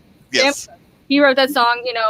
Before, Sam Cooke was one of those Motown artists sold to white audiences because he had this dreamy voice or whatever, and he writes this song that is about the civil rights movement. Like, you listen to those lyrics, and the story I'm thinking about is the fact that like days after he wrote the song, he's killed in a hotel room. Yes. Yeah, but how that song had this life that lived on after him, and all the artists of color who cover it, and it's it was more than just a song. It became the anthem of a movement, and I don't even know if Sam Cooke thought of that. I think he was just trying to write a hit. Yep. Probably just trying to write a hit and all of that. I agree with you. The details, yeah. Fill in the rest of the detail, yeah. Yep. Definitely, I agree with you. If I just trying to write a hit of some sort or another, but definitely, I was wondering for all of you if you could talk about kind of the role of education and what you think of the role of education in terms of even dealing with disabilities and a number of other things in our society. Because I agree with my two founders of this network that we do sometimes get stuck in an 18th century mindset, even though we're in the 21st century. It's almost kind of like what we were talking about with Miss O'Connor and everything, the like learning about stuff from from past history and all of that. But I'd love to hear your thoughts. Anybody? About where we are with education and how we could do better with education in teaching the arts and definitely in just teaching society in general. My daughter's a second grade teacher, actually, up in Cambridge, Massachusetts. And of course, when we all went in and had to do this online, I mean, she's an incredible teacher. This girl's been a teacher since she was 3 years old. What she did was she used the virtual world to be able to bring in ideas for her students that were about things that affected them. And we were in the middle of a pandemic, and these are second graders. And she called me, she said, Mom, would you mind getting on for 20 minutes for my second graders to show how people go through difficult things, but they can get through them? And I thought, sure, and so here I was at the piano, everything, and then I showed them my artificial leg, and then I walked on crutches, and we talked about it. And she said the kids and the parents started tuning in because they wanted to see what it was, and they all were educated about something that was happening right now, that I was able to use something that I have to do stuff with them. And then she also brought me back to do music with them. I love that my daughter, who is in the new generation of teachers, are really reaching out to all the resources they have. And thank God, I love my daughter for liking me enough to bringing me on so I could see her students and be in her classroom, which I wouldn't be able to do in New York. Anyway, they are all doing this. These young teachers I'm talking about, that they're using what is alive and real and with us to teach about things, to teach about everything, numbers, history, spelling, it all goes towards this thing. And so I really think there is a trend in new teachers, young teachers, who are, of course, struggling a great deal right now because my daughter says it's 48/7. They're constantly having to replan. 1 week you're off. 1 week you're virtual, 1 week you're in person, then you're virtual again. And it takes an enormous amount of imagination, skill, and planning. And so I don't know if this answers your question, but no, that definitely answers the question. And Anita, go ahead. Can I ask, do you feel like I don't know what your daughter has said, but has teaching on Zoom, as challenging as it's been, has it freed up her creative freedom as an educator now that she's not strapped down by all the mandatory testing and stuff that we've seen in the last 30 years, which I think that's what you're kind of referring to, this 18th century education of right. where we're forced to memorize a bunch of facts and just cram into our head, and then they just go out. It's not actually learning, but now be more involved. Rather than learning how to think or learning how to learn. I'm sure they're going to be hit with the testing thing. But she happens to be at a progressive school that's based on where she got her master's degree, the Bank Street method of teaching, which really is experiential and deals with the world around you. Yeah. So the kids get excited.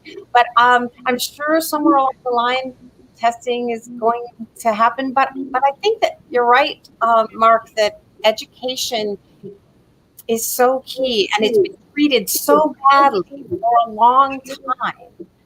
And teachers have been treated badly and not paid well enough or not given help. And so young people who have a passion for teaching leave. They get out of there because but I think that people of my daughter's generation are just like, they're moving it forward. They're using their passion.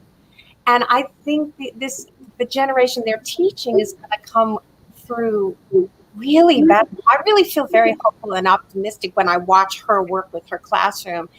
And it's just an amazing thing. And the kids. Because one of the things I've noticed is that there's definitely been a push toward more hybrid kind of education as well. And I don't think that that's going anywhere. I know some people are thinking that is going to go somewhere. And that's kind of what Bree was just alluding to. But I think that whether it's I know that I've worked on a couple of festivals and been on the selection committee for some film festivals. And most of those have been virtual this year, just like a lot of the music festivals have been virtual as well. But now I feel that there will be a combination. So there will be, because of the 6 feet separation and some of the other things that they're still going to have to enforce for a while, there'll be the amount of people that can be in the audience, but then the rest of the audience will be watching it from their home. I think that Disney is doing that. Warner Brothers is doing that. A number of other folks are doing that as well. So I just think that that's going to be the trend of what's going to go on, is that we're going to be in this kind of hybrid mix for a while. And definitely, I think that even this kind of Easter Seal challenge is an example of a hybrid mix because, as one of you referred to, y'all have been in various places while y'all were doing the work and everything, not all in one location. And I know that even a good friend of mine, Zach, who is a funk musician, that's one of his complaints is that he would love to be able to get his band together, but he's here in North Carolina. A lot of his bandmates are in New York, and I think there's some in Texas and other parts, and he hasn't figured out quite a way that, because he's somewhat of a perfectionist, so he hasn't figured out quite a way to get them all together in a way that he's happy with and all of that. So that's definitely something that he's having to face and everything. That's something. Sorry. Yeah. There's one other thing. Roundabout Theater here in New York is having a festival called Reverb Festival, and they are the education department of the theater, of Roundabout Theater, which is a Broadway house. It shows Broadway shows and gets Tony Awards and everything. But they have a department that's educational, and what they're doing is this festival of 5-minute plays written by people with disabilities, playwrights, writers with disabilities, and with using actors with disabilities, and it's all virtual online, and that's going to be on April 8th. And I got to tell you that if you put education and arts together, just like what you said, Mark, it's a big deal. It's a big deal. Yeah. It's going to show so much in such a short time. No, I definitely agree with you. Did you have something you wanted to add, Brian? And I'm going to show the 4-minute clip and everything, and then we'll get back into discussion. Y'all, some of y'all, not Anna and Liz, they always know how to talk and have great ideas for me and everything. But I've got to bring out some of the other guests as well, because I know some of them are being a little bit too quiet. Yes, I'm talking about you, Liz. I just wanted to respond to what you were saying about your friend, Mark, and yes, a lot of industries have been hit really hard. I know the entertainment industry, but I think I really worry about the music industry as someone who spent many years as a singer-songwriter and playing out, and it was already, live music has already become kind of a fleeting thing, and now I really worry about how that experience is going to come back. And so I feel for those musicians who were making their living before this, playing live music. I worry about them, and my own sibling is one of them, and it's been a really tough time for them as well. Yeah, I definitely agree with you on that. I'm going to, like I said, bring up the video, and hopefully we'll get it to cooperate. As Anna and Liz know, sometimes it works magics when I hit the share button, sometimes it doesn't. So we're going to see if the share button will work and I can pull this off the way that it's supposed to go and all of that. Well, at least we got the round circle going, so that's a good sign. Yes, sir.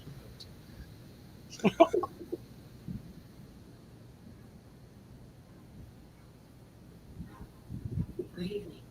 I'm Harriet Paddington. Tonight we go behind the scenes of a new type. I hear it. Fitness tips to socialize with other humans. Our new discoveries correspondent Daphne Peters brings us more of this story. I'm going to take you inside a special class that's helping the local residents adjust to life after the event of the 19th pandemic. So, class, we've already talked about the sourdough thing. It says BYOB on that sign right there. What do you mean I can't bring my own bread? I want to talk to the manager. How to navigate without social distancing errors and proper office etiquette. Now, on to today's lesson. Meeting with people. Let's just echo this very easy to adjust to the world. For some people, it's whatever the ego is, all this stuff happens. Your cat is not your cat yet. Put some bottom there.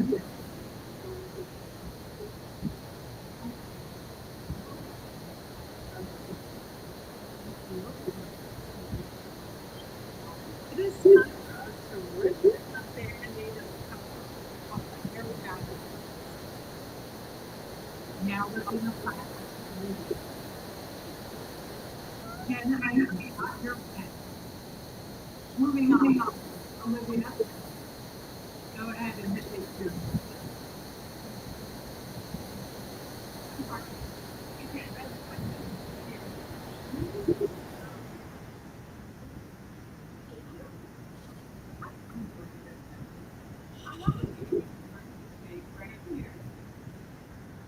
Last week I gave you a homework.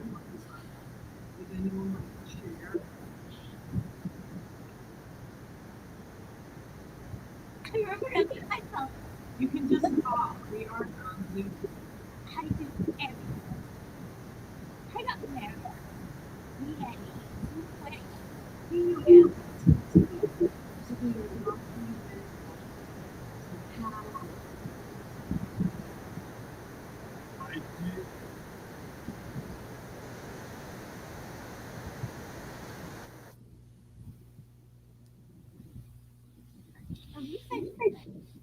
Has anyone actually done this week's assignment? All you had to do was meet one real person in real life. I already did. Oh, thank our Lord and Savior, Dolly Parton. So should we? We're both vaccinated. I'm sorry, I gotta go. Oh, what's It's just your face. It's just, the mystery's gone. So let me get this straight. This was your first date. Oh, and social distancing for 6 months. Am I a trained therapist? No. Did I flunk out of a police academy? Maybe. But there's no question. My approach works. What about this class is such an inspiration.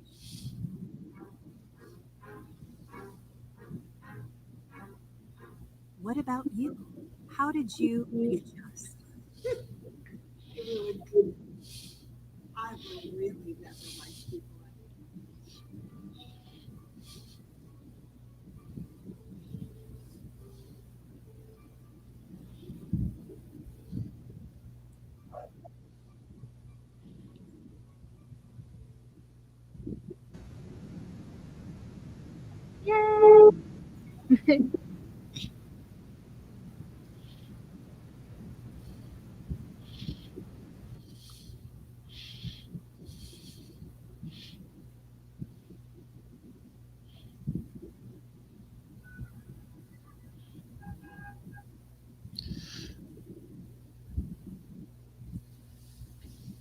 Well, as a cat lover, I'm glad that the cat got some piece of the action as well. So definitely always good to see that. Yes, you can follow him on Instagram at Uncle Iro the Cat. So you can follow him on Instagram and definitely follow him on everything as well. So that's always good also. So you were just hearing the audio, so you didn't see it. So I didn't see all of that because I had gone off into the everything else. So I will try to put it back on later on and see that because I just read everybody's notes. So that's what happens on this thing sometimes.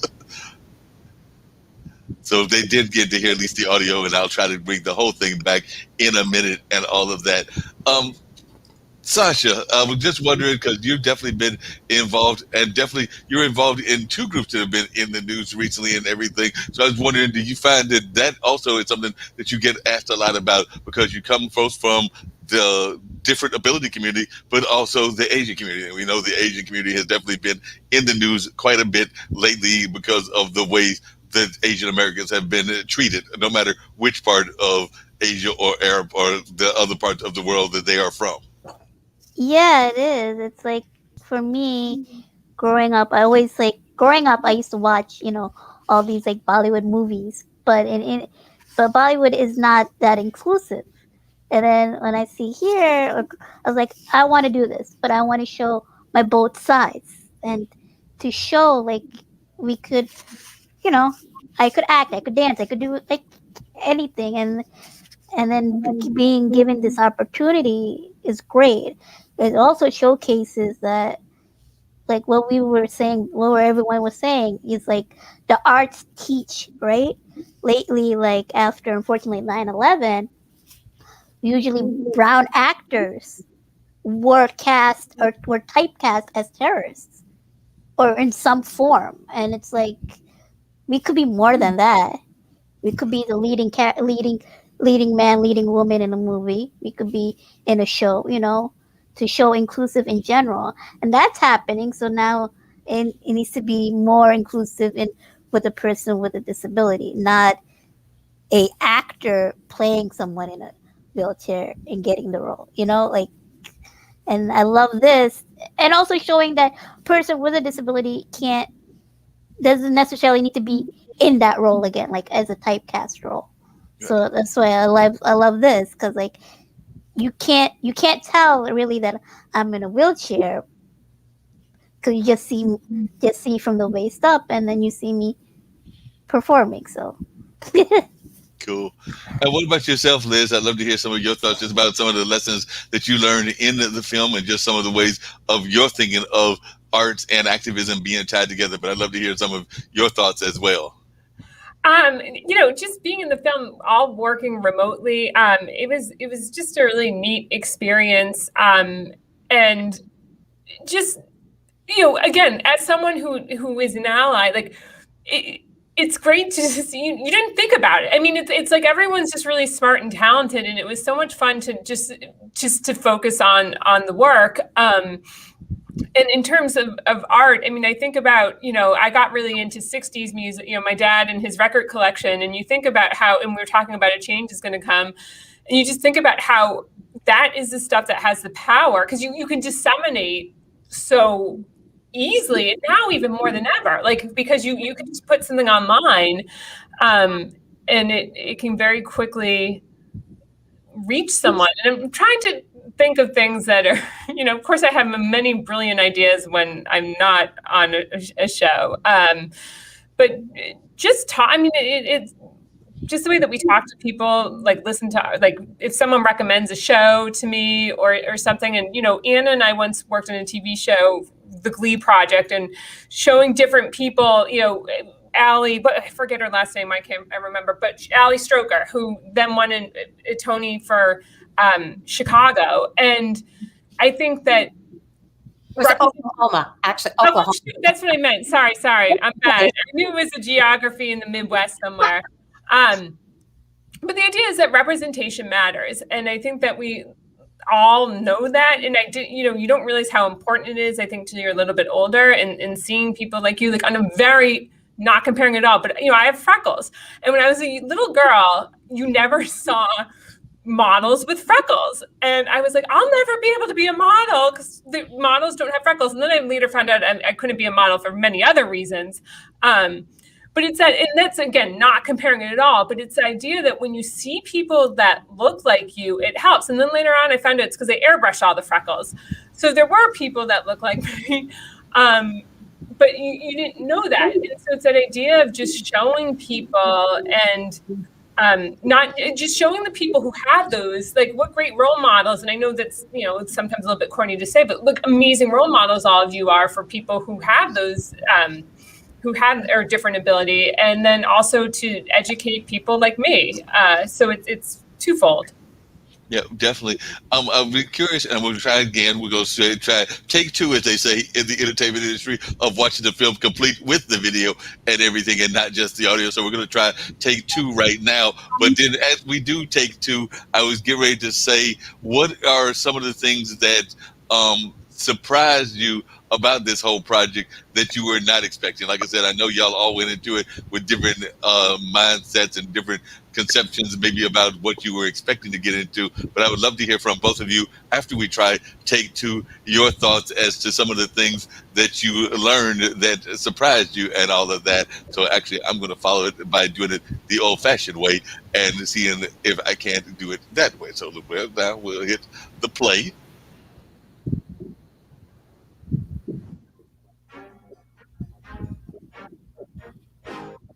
Good evening. I'm Harriet Hattington. Tonight, we go behind the scenes of a new type of fitness trend, the fitness it takes to socialize with other humans. Our new discoveries correspondent, Daphne Diaz, brings us more on this story. I'm going to take you inside a special class that's helping local residents adjust to life after the end of the COVID-19 pandemic. So, class, we've already talked about the sourdough thing. It says BYOB on that sign right there. What do you mean I can't bring my own bread? I want to talk to the manager. How to navigate without social distancing errors and proper office etiquette. Now, on to today's lesson, meeting new people. Let's just say I found it very easy to adjust to the new normal, but some people, they struggle. But everything came out good. All business up top and easy breezy down below. Cat cam. The cat is not in hand. Put some bottoms on your bottom, Jen.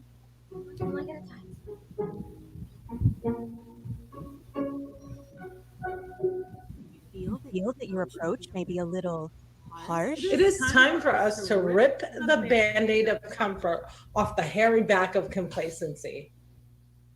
Now we're going to practice greetings. Are you a good teacher? Jen, I am not your pet. Moving on. Olivia, go ahead and shake Karen's hand. I'm sorry. I can't. I haven't touched anyone in a year. Mimi means well and knows what's important to me, but I don't have to touch anyone to get pregnant. I got my baby, the sperm piggy bank, right here. Last week I gave you a homework assignment. Would anyone like to share? I remember to mute myself. You can just talk. We aren't on Zoom. I do everything on Zoom. I got married on Zoom. We had a Zoom wedding. Do you, Andy, take Divya to be your lovely wedded wife, to have and to hold? I did. Oh, here we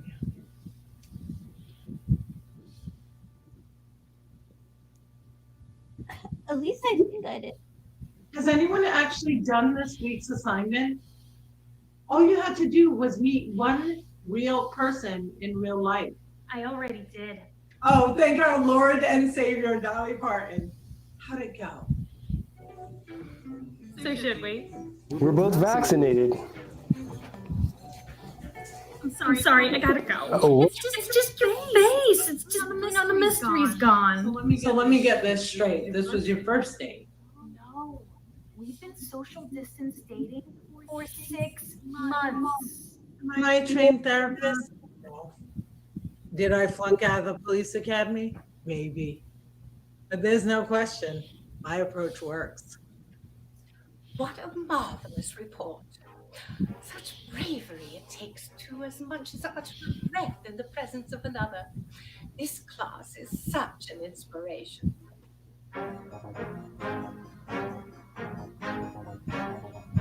What about you? How did you readjust? I've really never liked people anyway.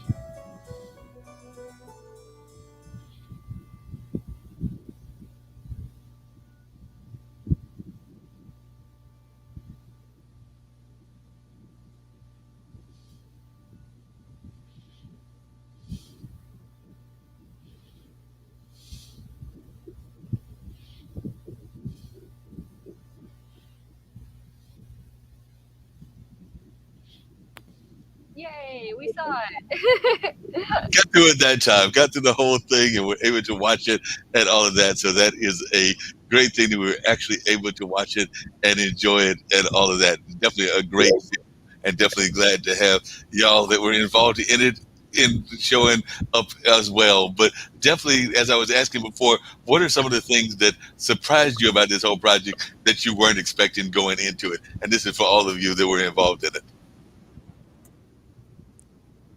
Well, I'll say just from the simple standpoint that we did this in a week, or not even, like it was pretty incredible. Like sometimes I feel like a little bit of a Luddite as I'm on my computer, so not quite, but you know, Anna and Liz and everyone and JD just did this incredible job of funneling this. And you know, I basically sent them my clips on a Friday and they had to draft by a Saturday. And so just to see, it's almost like magic. And I think that that's the thing that on just a very basic level was so impressive to me.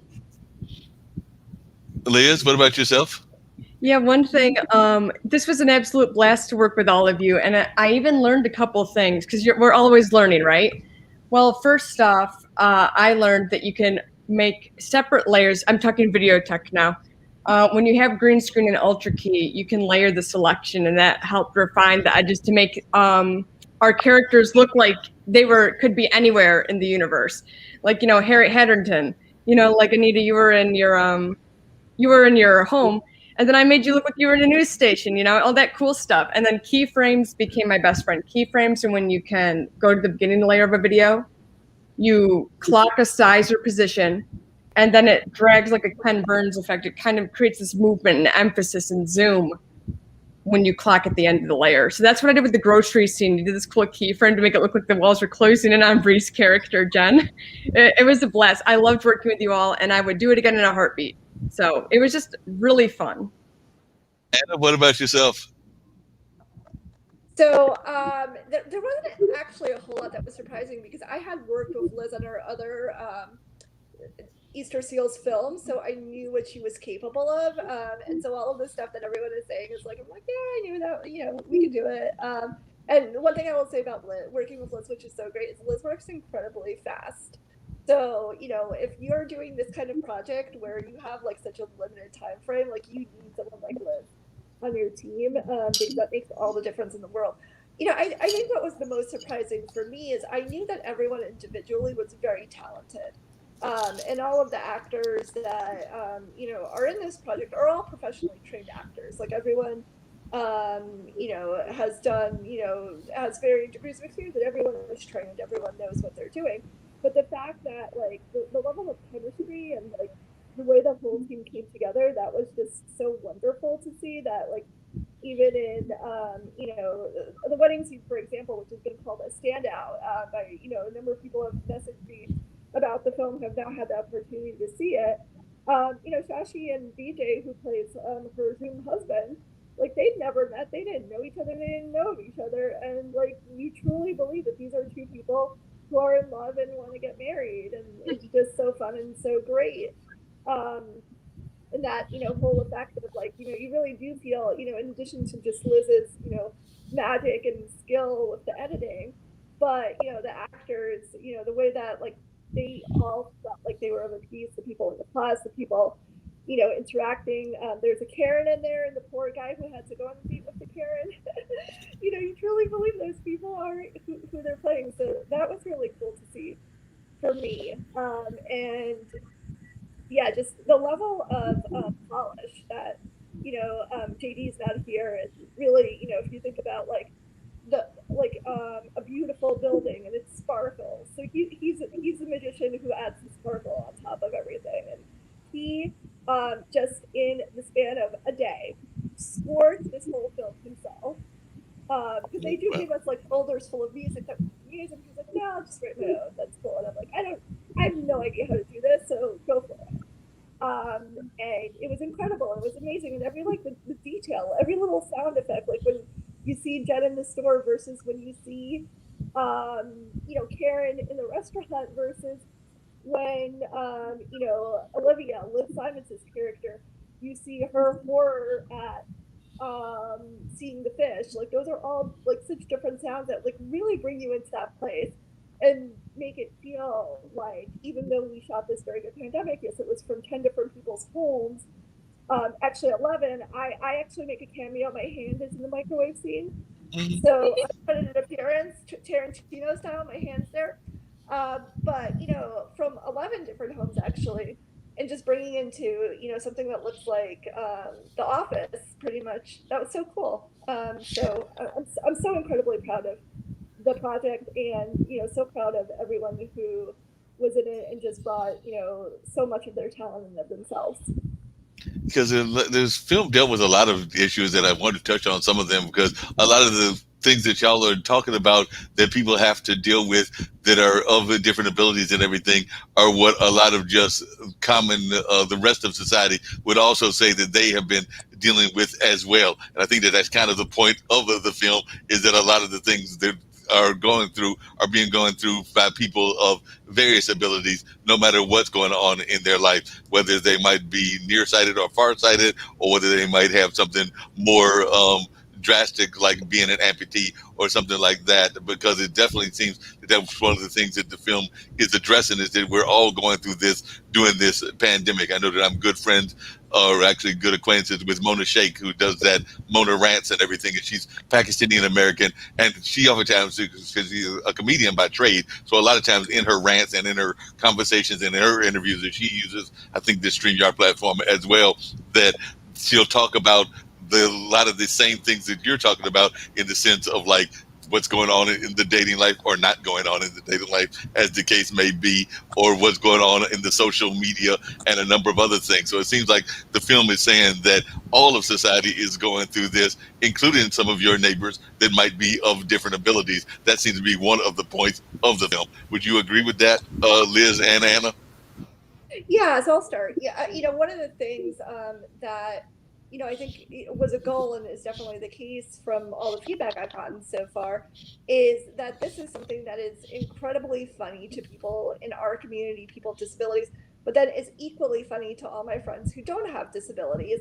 And it's something that, is such a shared experience because, going back to the topic of education, which is incredibly important, there is also a tendency, both in our community and outside of our community, for some of these films to be a little bit heavy-handed in terms of like, yes, there's like a message that we want to get across, but you don't need to be so overt about it because like as advocates, like we've been saying and saying and saying, like yes, cast more people, but to me the way to really address that was to put together a piece that just shows people and just shows how good they are at acting and playing fun characters and writing and all of the different skills and editing that go into making a production, and then being able to take the clip, which I've already sort of seen some of the results of that, and send that to people like casting directors with a note saying like, I worked with these 10 people, they're amazing, like you should just know them. And I think that speaks volumes in terms of the end goal is to actually create more opportunities for people and get people more into these roles and get them noticed by people in the industry. And I think the fact that this is something that is a common experience, that takes the otherness away, because a lot of times like there's this like otherness factor to people think they fear disability, they're like that is and COVID has shown that too, like, I don't want that to happen to me, like the scarier that and it doesn't exclude people with disabilities, like to me like what's even scarier than the potential of like dying from COVID is having long COVID and being not being able to do some of the things I was able to do before, so that like that concept to people is very scary. And so sometimes like when people see us, they see like, oh, that could be me in a wheelchair, not realizing that like the wheelchair is like a device of freedom and it's not limiting. So I think something like this gives people the opportunity to laugh together and to really connect over something where it is a shared experience and the characters are shared characters who just and there is not that feeling of like I am watching something to learn about a disabled person being disabled versus like coming away from it thinking, oh yeah, well, why would you not cast Shashi or why would you not cast Anita or Bree in this project? Like that would be a silly thing to do. I want to thank Anna and the writers, the core writers of this film, for the opportunity to play a character that had absolutely nothing to do with blindness or low vision. Because I feel like all of and I'm very grateful for the opportunity to authentically represent the low vision community. But at the core, like if I got to choose what I wanted to do with my career, I want to do funny stuff. I want to do funny stuff. I want to make people laugh. And as she said very well, so much story around disability is usually this heavy-handed, like heartstring, whatever. And in some way, it's one of the reasons why I've kind of shied away, maybe in the past, from doing this film. Aside from the fact that making your own work, or being part of something that is, so comes up so quickly can be daunting. But the fact that I knew this year was going to be a mockumentary, I knew that I was going to get a chance to work with a comedy team like this one. Yeah, that makes a lot of sense. Everything I noticed that there was also a lot of images there that touched on, and I know somebody had mentioned it in the comments. Everything I think it was you, Bree, but I definitely saw the whole thing about body positivity, and I know that that can be an issue also within the different ability community. So I'd love to hear y'all's thoughts about that whole concept of including things that are celebrating body positivity. Well, as the person who volunteered to wear no pants, I feel obligated. So, along with being disabled, I also have body dysmorphia, and it's something I haven't felt comfortable talking about it. And I've struggled with body image all my life, and part of it is because of my sight. I feel like I don't have a true concept, and I think it is something. As I love that Liz mentioned that, because I think there is a huge intersectionality between the body positive movement of even able-bodied people who just happen to be of different shapes and sizes and colors, and people with disabled bodies, whether that body, whether it only affects their eyes and ears, or whether there's limb difference or height difference. And I think it would it would behoove both movements to kind of join forces and conquer the world. And I felt like it was a safe place to show off maybe my least favorite part of my body, and for the love of comedy, and take have my Lena Dunham moment of bravery. Yeah, definitely seems like you were definitely having that moment and everything. Another thing that y'all both referenced to, a couple people have referenced to and everything, is I do sometimes feel, well, I've got a couple of questions. One, y'all had asked it the last time that I had Liz and Ann on the everything, or Anna on, and that's this whole concept of the correct terminology, or what y'all consider the correct terminology. I'm definitely trying to do better today, Anna and Liz, at using the term different abilities, as I have slipped up sometimes in the past and used handicapped and disabilities and things of that nature. But I was just wondering y'all's thoughts as to words that y'all prefer, and also how sometimes people will be intimidated by folks of different abilities. I know that I had a friend of mine who unfortunately passed away, but he had diabetes, and I remember that after he lost his legs, and he lost both legs, I got the feeling that folks treated him differently than they did when he had both legs, and he had it. He lost it, as I recall, because of diabetes, as I said.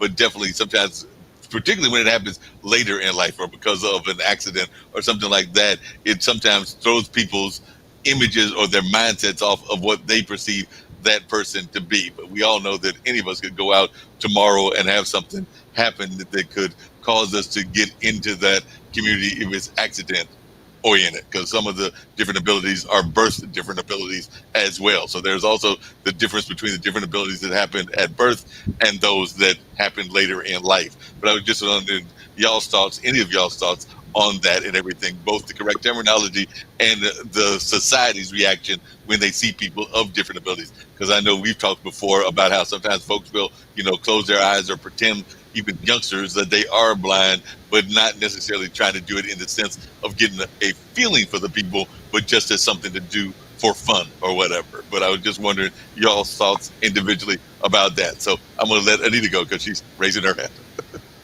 So language is not always agreed upon by everybody. Not everybody agrees. Sorry, are we having sound problems? Is there a sound problem? I'm hearing some background. They'll probably do it. Yeah. Go ahead, Anita. Okay. The language of disability is different for a lot of different people. So in performers with disabilities, we choose to say performers with disabilities, which is what they call people first language. And disabled people is disability first language. Some people like it one way, some people like the other. Different abilities was something that some people prefer, but was actually rejected by the performers with disabilities community. So here's the thing is that I respect all of those things. I think what was the problem with different ability was that it sounded like, can we act, or what are we able to do our job, things like that, and it makes it sound like, or in a breakdown, a casting breakdown, people were objecting to saying race, ethnicity, ability. Well, it's not about our ability to do the job. We have a disability. It's just a word. It means we have something. Some people say impairments, and some people are okay with that. I have found that I survive the best in all of this as a leader, like an advocate and all that, an activist, is if I just like go ahead with it. The only word I object to is handicap. And that I've been all over the world, and English translations of disability in other languages is handicap because the Brits decided that a long, long time ago. But they no longer do that. They talk about disabilities now. But I was in Croatia, and I loved the English translator. She was a lovely woman, but she kept saying handicapped, handicapped. So afterwards I talked to her about it, and she said, "Oh, I'm so sorry. I had no idea. Oh, please forgive me." And she didn't really realize that that had changed. And she learned her interpreting skills years before. So she had never known that language changes. What I say is, I would like people not to be afraid of the vocabulary and just ask the question, say what they want to say, tell us what they need to understand or whatever, and not be afraid to say the wrong words, because we won't have a dialogue if we all worry about the words. So I think it's great that you heard what Liz preferred and you used it, and that's great. It's fine with me. And I just think that the most important thing is to keep the dialogue going. And I don't think you'll find anyone who's like offended to the point of not wanting to talk to you. Somebody might say, "Well, I prefer this." And I think it's great. Everybody can prefer to be called whatever they want to be called. So No, I definitely agree with you on. Sorry, that's confusing, Mark. No, that's not confusing at all. I appreciate that you respected Liz. Yeah, definitely. And one of the other things that I know we've had conversation about, and I'd love to hear all of y'all's thoughts about this as well, is the kind of concept between the difference between those that are in the different ability communities that are coming at it from what people would consider the mental aspects. And I'm thinking about things like autism and ADHD and things of that nature versus those that are more physically oriented, and that can be anything from blindness to being an amputee and things along that line. Because I sometimes think that because we don't give enough respect to the whole mental health community in general, much less in the different ability community, that also becomes an issue as well, because I don't know that we give enough respect to even like the diagnosis of ADHD or autism or a number of other things that can fall within that spectrum as well. But I'd love to hear y'all's thoughts about different abilities and how that can be differentiated both from the physical aspect of whatever the body elements or the body parts are, as well as that's going on in our mental aspect, in our psychological aspect as well. So I definitely want Liz to speak more on this, but I just found out this year that I'm in both camps. That it took me until I was 28 years old to figure out I have very severe ADHD, and I don't know why no one was able to figure that out in my youth. But I think absolutely they are part of the there's different language for, like, there's disability with a capital D, like the larger disability community, but then there's the blindness community, and then there is the amputee community, and then for people who are on the ASD spectrum, autism spectrum disorder, because I think it's seen more as not like a monolith, just like blindness is not a monolith. Not everyone who is legally blind has like lights out vision.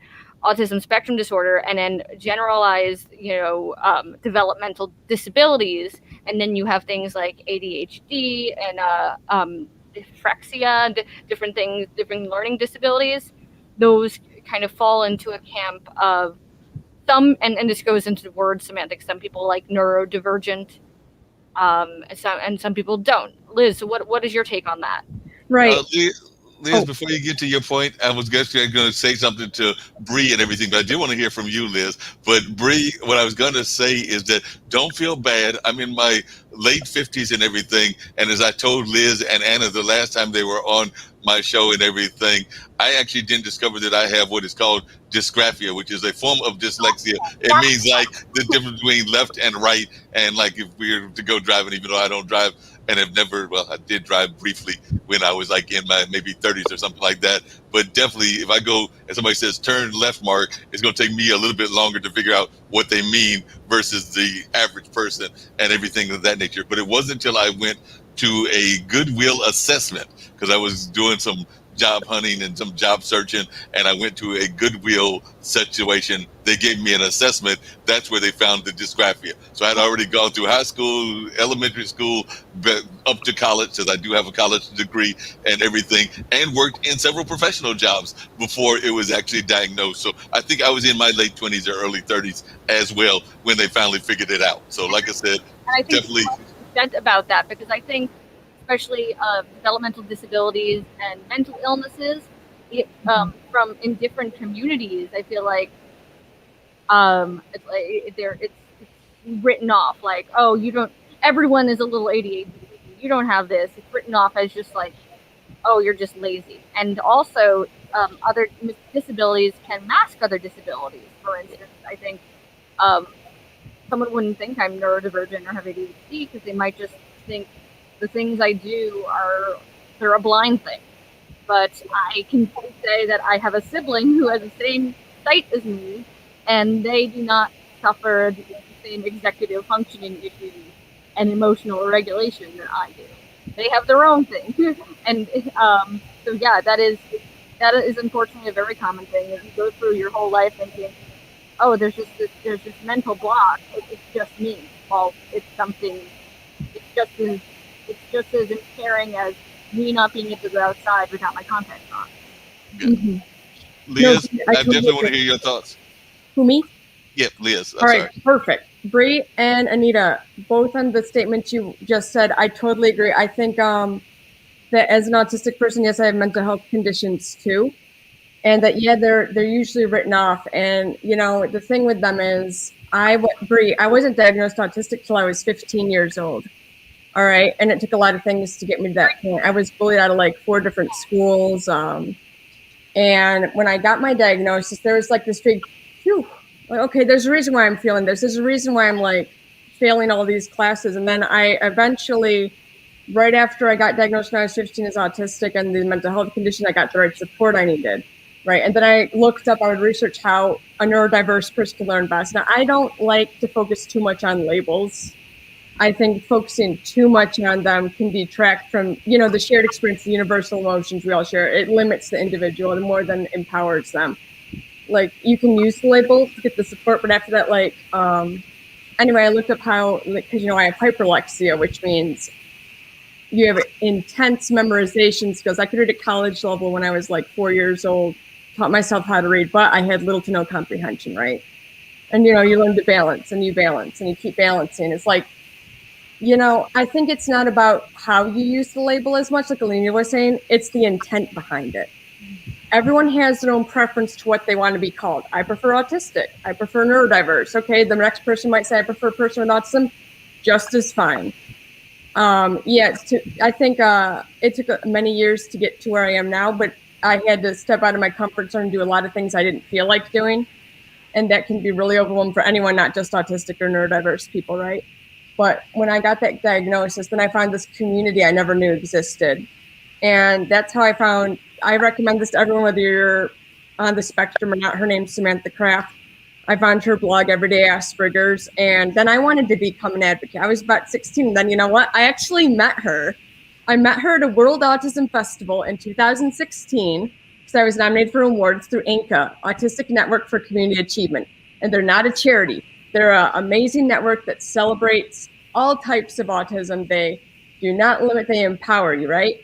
And I've met so many people from all different countries, speaking, non-speaking, all different forms. And you know what? That really changed my life. And then I got involved with LCA. You know, I'm talking about connections that the diagnosis gave me. I'm not talking about like, I'm talking about how it lifted me up. Because, you know, you know, the thing that I like about our film we did is that we don't talk about our labels in it. We're just having a good time and we're celebrating just this awesome film. And, you know, I think that's the best way to go about it. If you know what I mean? No, definitely. I definitely agree with you and everything. I see that Bree's got to get ready to get off, and we still got a few more minutes to go and everything. But one of the things that I do with all my guests, and I definitely want to hear from Bree this thought, but then I was going to just share something that I've run across, and I was wondering how y'all deal with this. And Bree, if you can answer this quickly, in addition to this other question I'm going to ask. I know two quick questions, but one is sometimes when people hear that you have any kind of different ability. In my case, it's the dysgraphia. Maybe it's the poorer vision because I've got to go see my eye doctor on Friday. And of course, at some point they'll tell me I need bifocals. It's just one of those things of aging and everything. I don't have them right now. Right now, I've still just got the regular nearsightedness and everything. But I know I dread going to the eye doctor because I know 2 times ago when I went, they told me that one of these days we're going to tell you need bifocals, and I'm always afraid that that next time is going to be the next time. So I don't know until next Wednesday what's going to happen in that regards. But with the dysgraphia, I do know that sometimes folks will say that you're using it too much as a crutch. They'll use that example. I've heard people say the same thing about folks that might be blind or something else, or the various different abilities that are out there. So what is your response to when people try to accuse you of using it as a crutch? And so that's the negative aspect. The positive aspect that I try to get with all my guests on the show is a word of positivity for our international community. So I need to hear both of those from you. So one, your response to when people give you that negative side, and then which I'm going to ask everybody, including Miss O'Connor, who's been patiently waiting. I do want to hear her response to the film and everything, but I would love to hear your thoughts about positivity and a positive message for our community, but also how you react to folks that give you that negative pushback of, We're gonna make a positive sandwich here. That's what we're gonna do. So, okay. So what's very interesting about my condition, and I'll focus on my legal blindness because I've only publicly been a neurodivergent person for a year, and I've been in the safety of my home, going on blogs, and following things like everyday autism, like Liz does. But so as far as my legal blindness, I am in a very strange position because I do not use any mobility aids. I do not use a cane, like a white cane or a seeing eye dog, and the most I would use I wear tinted contact lenses because my condition is called a chromatopsia, and it blocks out the sunlight. And fluorescent light, I'm able to stare at my computer screen and not be totally squinty. So I have often I live in New York City, which is a very progressive culture. So it's very rare to find someone who would treat anyone who says they have a disability wrongly. Like sometimes if someone's being rude to me and someone's like, "Hey, watch you going," and I'm like, "I'm legally blind, dude," and they'll be like, "Oh my God, I'm so sorry."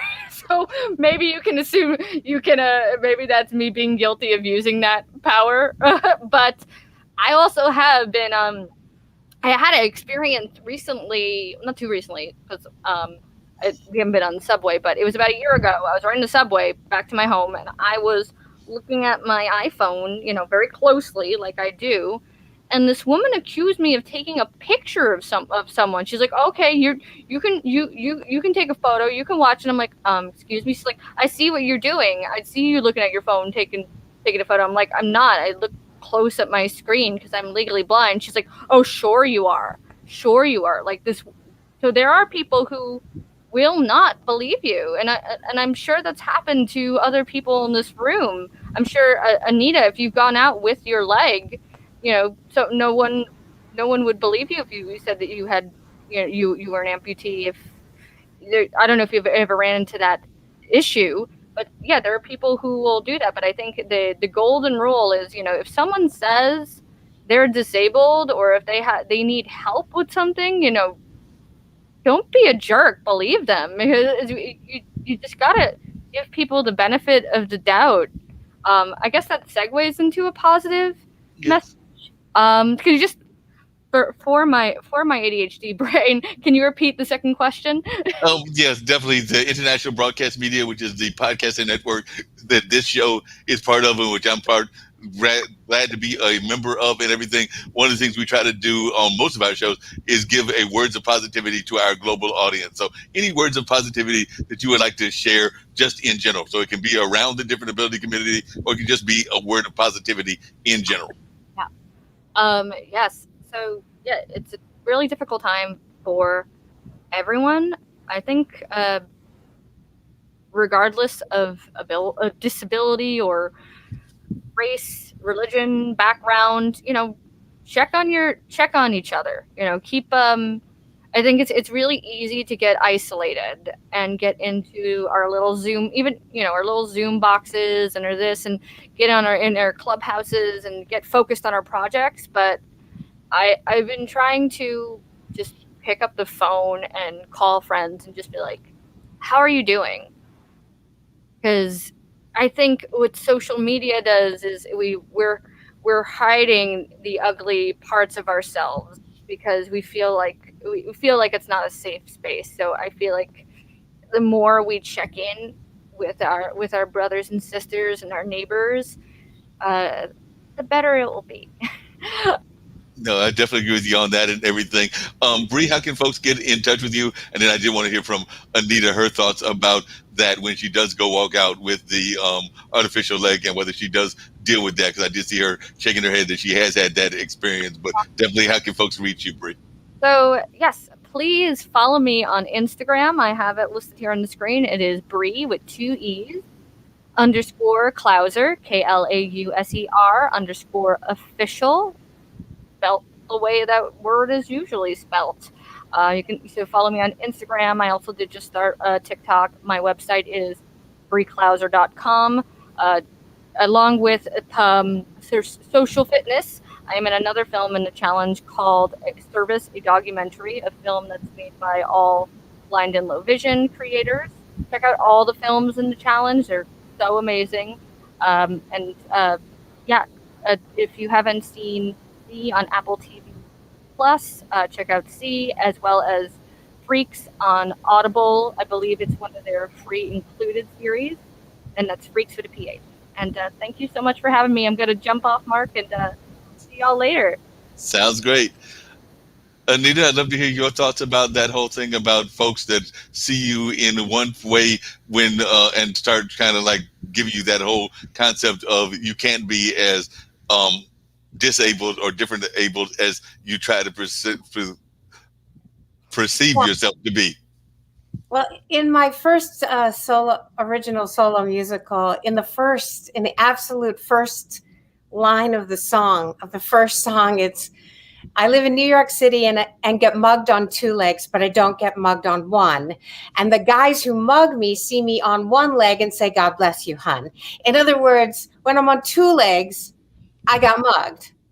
But when I was on 1 leg, it's like, "Oh, God bless you." Oh, so it really illustrates in a nutshell just exactly what my life in New York is.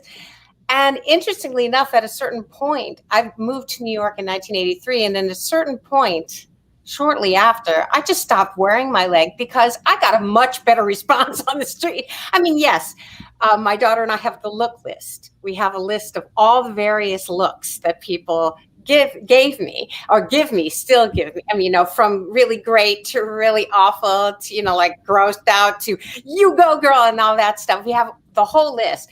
However, I prefer that to literally somebody, mugging me because they think I'm just another able-bodied person who has money in her purse, which I never do anyway.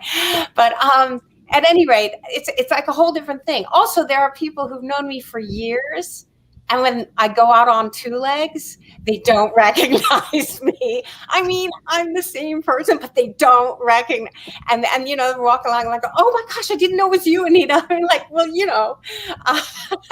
so it's really kind of funny, and it's really food for comedy. So I can write like so many songs about like just the hilarious difference between wearing 2 legs and 1 leg. For me, it's just more comfortable to run around on 1 leg and crutches, and I know I'm going to be looked at. But some days I just pretend it's because I have a really adorable dress on, or because of those new shades that I'm wearing, and I think they look great too, but they're really just staring at me, below my waist. But I have a lot of fun with it. But it's an interesting cultural thing of how somebody treats you one way and how they treat you the other way.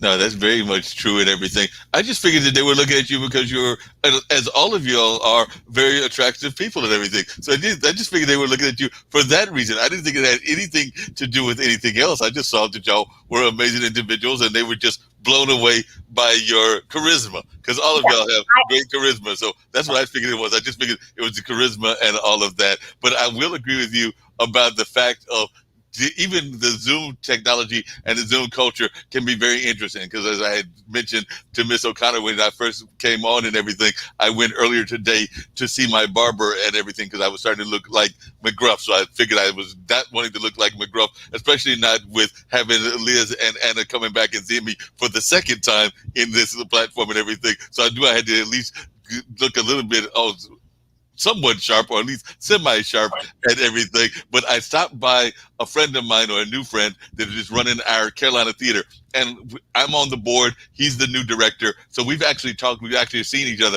I knocked on the door, and it took us a minute because we both had masks. And then when I was like, oh, yeah, I'm here to see Randy, he's like, oh, and who are you? And it turns out he definitely, I didn't recognize him. He didn't recognize me. And then we were like, oh, that's right. You're Mark from the board. I'm Randy. Now we've got that all cleared and everything. But at first, because of the mask, we were sitting there going like, not recognizing each other, even though we've seen each other on these Zoom calls. But on the Zoom calls, a lot of times it's also just us in this environment. So we're still seeing full face and all of that, but we're not seeing definitely with a mask on. So he didn't have any clue who I was. But after we got together and conversated and started about the future of the theater, which is actually going in a positive direction. So those of you in New York in theater, you'll be glad to know that it is going in a positive direction, because I know he said that we're going to hopefully have films back by maybe July or August, and definitely by the fall have live shows. But we definitely still want to follow the whole socially distancing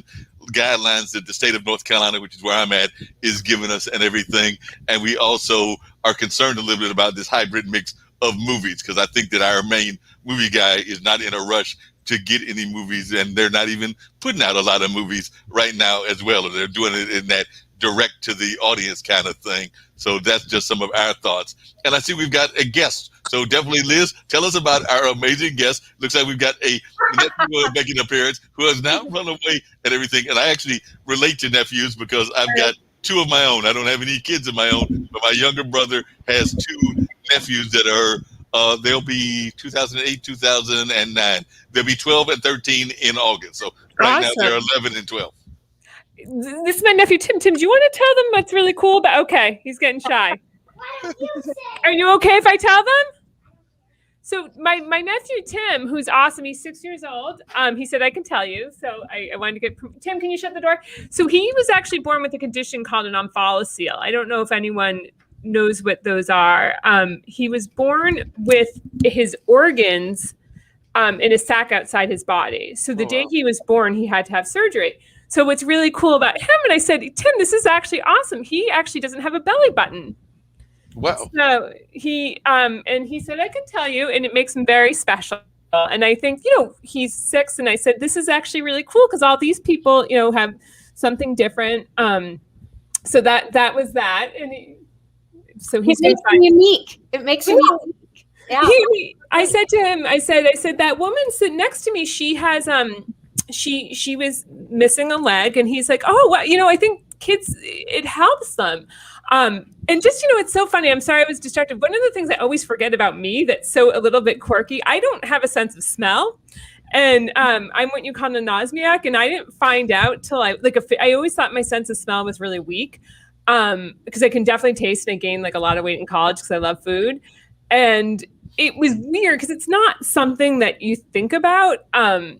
But it was what's strange is I was probably that smelly person, because in college, I smoked cigarettes, which is terrible. I never did my laundry. And it was I remember I studied in Ireland for a semester, and I came back with this hemp necklace that I would wear every day. And my sister said to me, she goes, Liz, that smells. And it was 10 years later, I realized, oh my God, I was that smelly girl. So, and it's funny because I went to college in North Carolina, in Durham. So I know the Carolina Theater well. Okay. Yeah, I went to Duke, and it's funny because I was a DJ for WXDU, the radio station. I'm very familiar with XCU. Live right around the corner from Duke's campus, so I'm That's literally I can awesome. throw a rock to Duke's, and sometimes when I go get my food, it's actually in some of those restaurants that are near Duke. From some of them were still here when you were here, like my God, yeah. Firehouse and Enzo's, and a number of the other ones that are here as well. So definitely, you probably would even recognize some of those places that I eat at way too much and everything because I'm unfortunately eat out way too much. That's just one of those guilty pleasures that actually sometimes happen in societies that you sometimes, if you're in that entrepreneurial space, you get lazy and you don't feel like cooking. So you just run to the restaurants. No, I hear you. And yeah, I would have had my 20-year reunion like this weekend probably, but obviously it got canceled. But I think, as far as the positivity, some advice, I think that one of the things is it's okay to watch TV. It's okay to read a book. I think sometimes at the beginning of the pandemic, like I do stand up and I was doing my show on Zoom for a little while and then we kind of stopped it in October. And I really haven't, this is like the first creative thing I've done in months. And, I have a full-time job, which is not creative, but I almost felt, at first I felt guilty because it's like you see all these other people writing these brilliant stories and doing things. And then I realized it's all right. I don't need to do it. Like when I want to do it, I still like journal every day and I do things, but I think it's like, give yourself permission. It kind of ties into the social media thing where everyone is always, putting, they're acting like they're doing more than they are and their perfect lives and their perfect husbands and their perfect kids. And we all know that's not true, but it's still hard sometimes to see that. And so it's the idea like just read the book, watch the TV show, eat the cake because you can do all that other stuff later. Life is meant to be lived and have fun. No, definitely is meant to be lived and definitely have that fun and all of that. I do sometimes wonder if sometimes we don't get too caught up in this whole attitude of not pursuing our dreams and definitely getting caught up in that entrepreneurship space. So I was wondering, because I definitely, and I've been guilty of that as well, of having that whole job of needing to have the job that pays the bills, because I've actually got a couple of jobs that pay the bills. One of them is at a cultural arts center, the Hayti Heritage Center, but the other one is actually working for a testing company, which is measurement, but it's strictly to pay the bills, whereas I don't do enough of my events-based time, my media stuff, even though folks would definitely argue that I do a lot of it now because of the wonders of the internet and everything. But I was just wondering, do you sometimes think that we put off too much kind of pursuing our dreams because we're so caught up in the fact that we have to survive, we have to live? Yeah, and I'm sorry, you go on, Anna.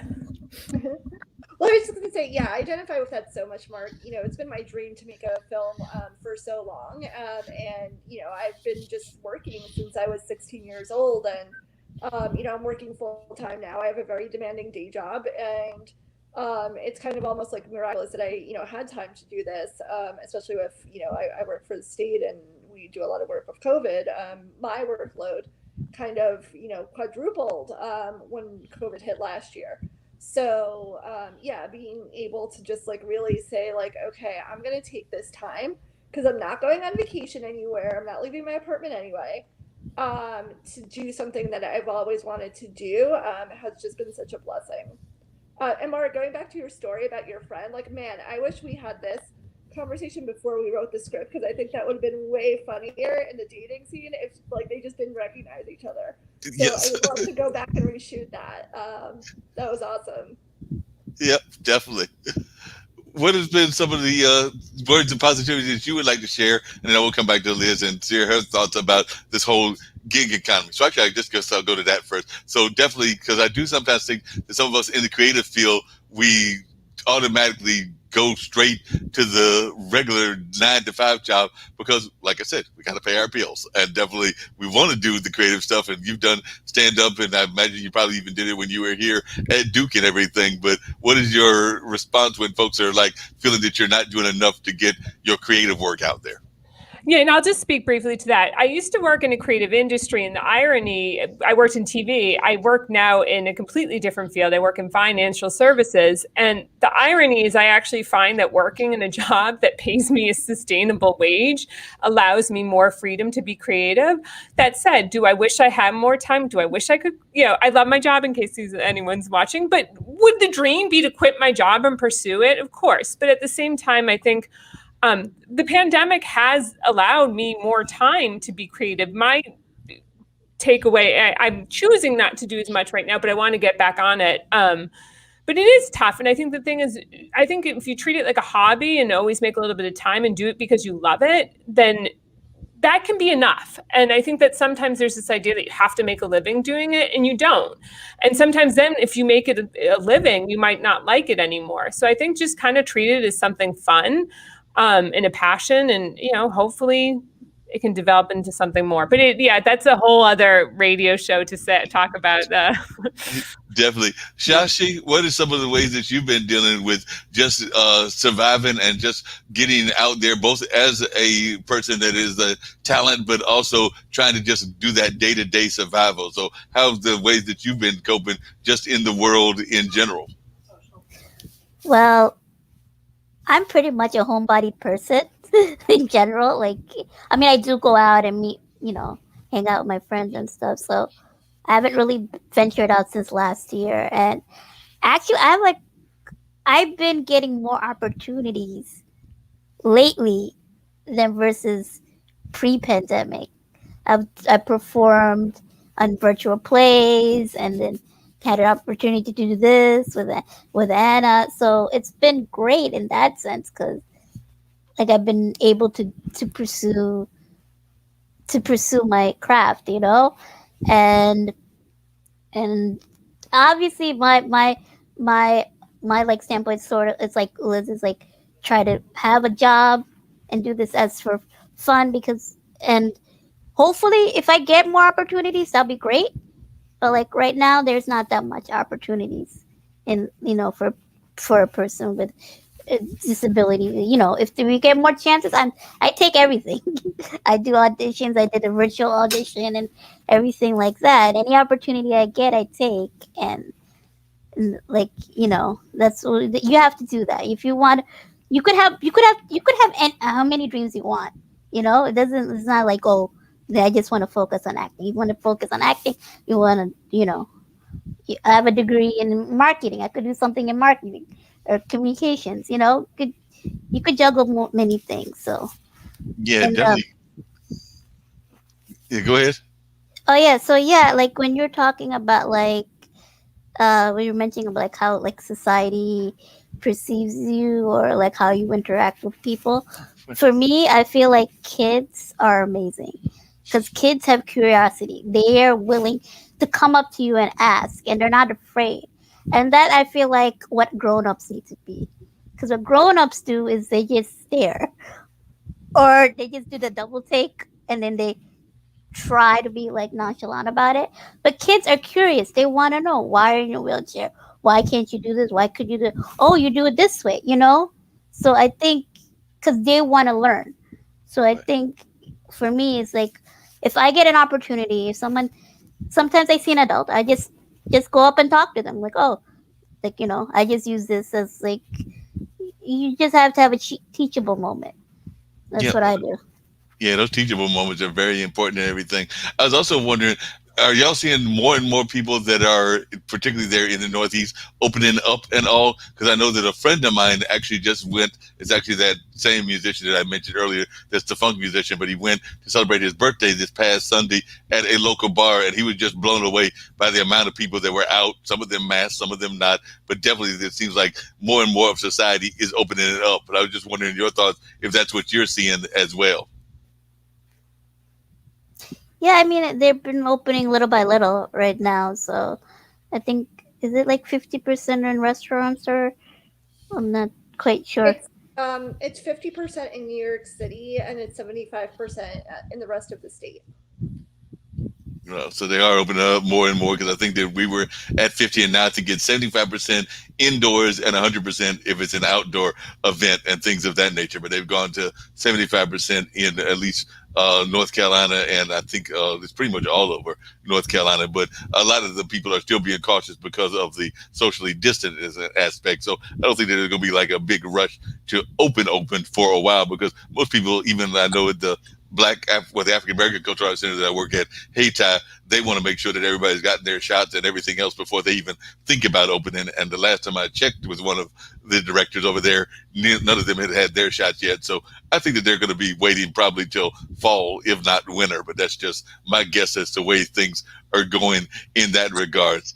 As I was definitely, and if anybody can share with us, because I know she had to bounce off. So Anna, if you can share with us the contact for Liz as well as your own contacts, because I do want everybody to have the time to get their contacts and also their social media and their positive thoughts as well. And I'm glad that Miss O'Connor stayed with me the whole time and has definitely enjoyed this amazing conversation. So I'd love to know her thoughts about what she's learned from these amazing people. And then we got to get ready to wrap up in another 10 minutes or so. But I'll start with you, Anna, if you could just share a little bit about this whole positive thoughts, but also ways that folks can reach you and that they can also reach Liz, because I do know that Liz had to bounce off.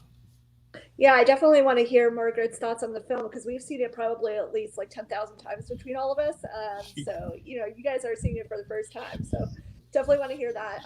So starting off with Liz's contact information, Liz Pritchard goes by Paperback Comic online. So that's PAPERBAG comic, like you would think to spell it, COMIC.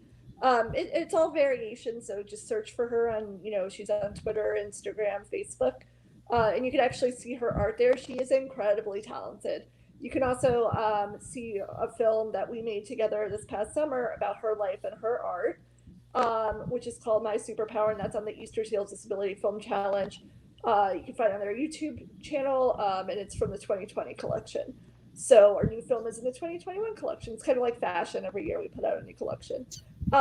So positive thought. I think that if there is something that you want to do, just do it. So, I've never been to film school. I wasn't sure about directing, to be completely honest. I was like, what? I looked to my left and looked to my right. I'm like, well, no one else is raising their hand to help me with this, so I'll do it. And it was just such an incredible experience, and it worked out incredibly well. And, I'm, again, so proud of what we put together. So I think if there's something that you want to do, probably the biggest thing stopping you is your own thoughts. So, just go ahead and do it. No, definitely. And how can folks reach you as well? Yeah, so you can reach me. So you should see it here under my face. My handle that I use mainly on Instagram and Twitter. You can also find me on Clubhouse with my name, Anna Packman. But my social media handle, and I think it's my Clubhouse handle too, is annotated, ANNATATED. And I host a Clubhouse room as part of the 15%, which is the disability club on Clubhouse, every Monday night. I'm one of the admins of that club, so definitely if you want to learn more about disability culture, drop in. Everybody's welcome. And that's at 8:30 p.m. Eastern every Monday. So, yep, that's how you reach me.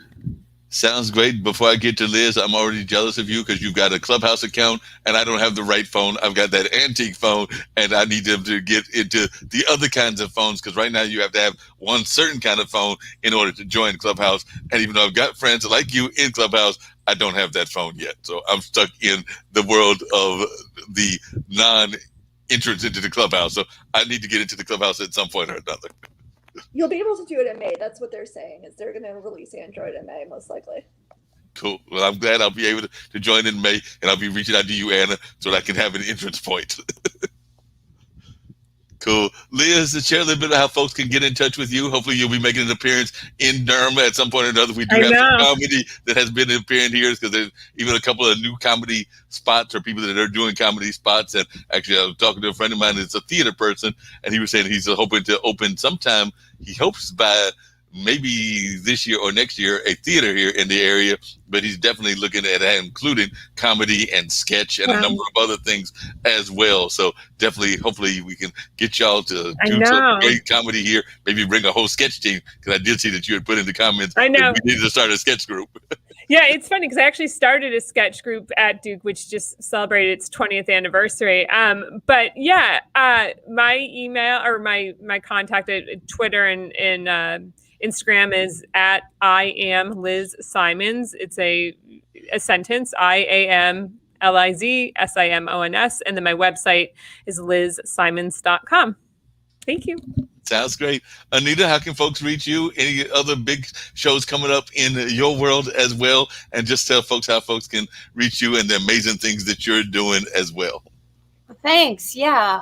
Actually, AnitaHollander.com is my website.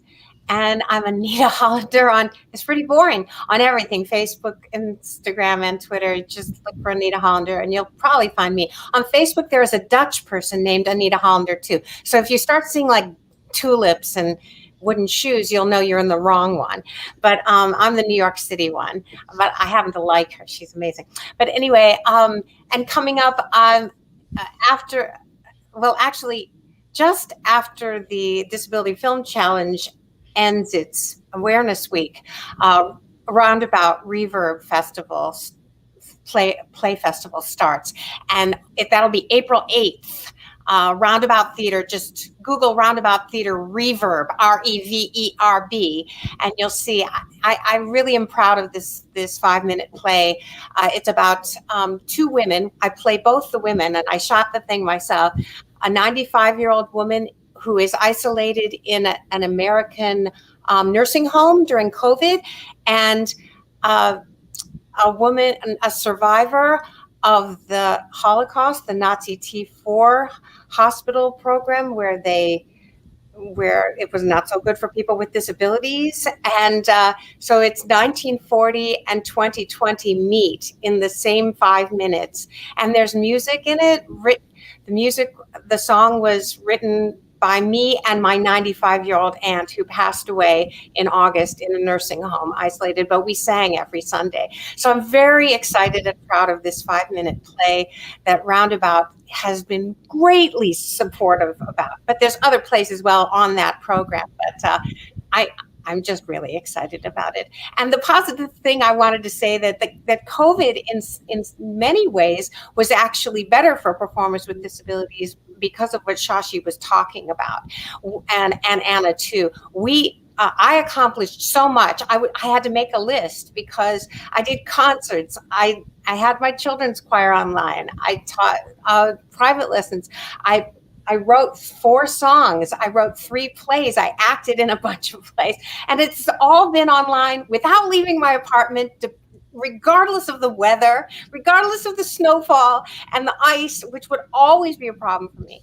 So that's what positive for me is that it hasn't been such a bad year. And knock on wood, I've stayed healthy and I got my shots and I'm great.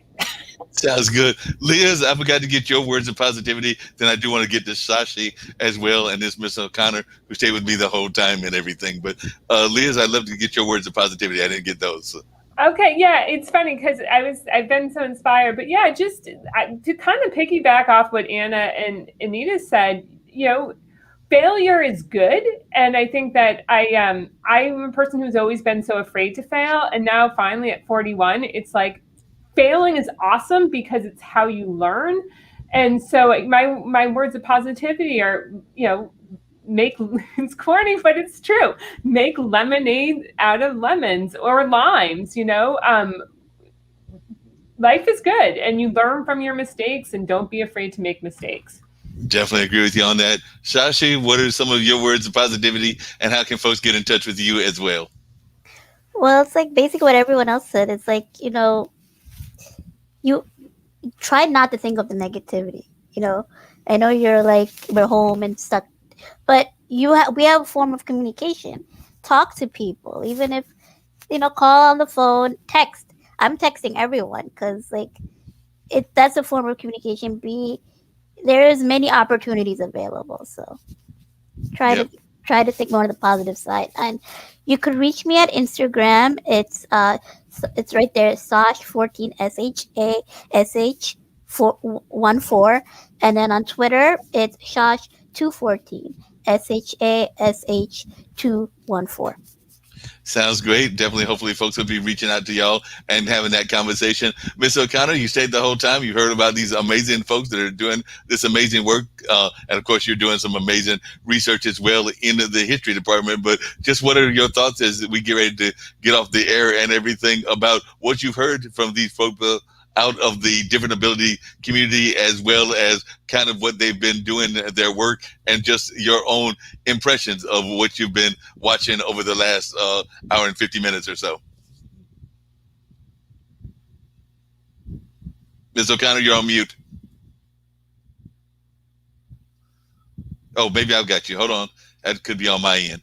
I may have done that because I know sometimes we were getting static. So hold on one second. And there we go.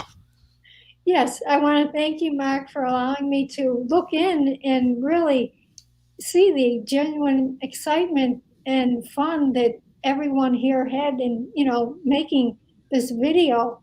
And I have a learning disability myself, and it's just so important that anyone else that's watching, that you don't get hung up on the term of someone's challenge, whatever it is, that you really look beyond that and see the person for who they are.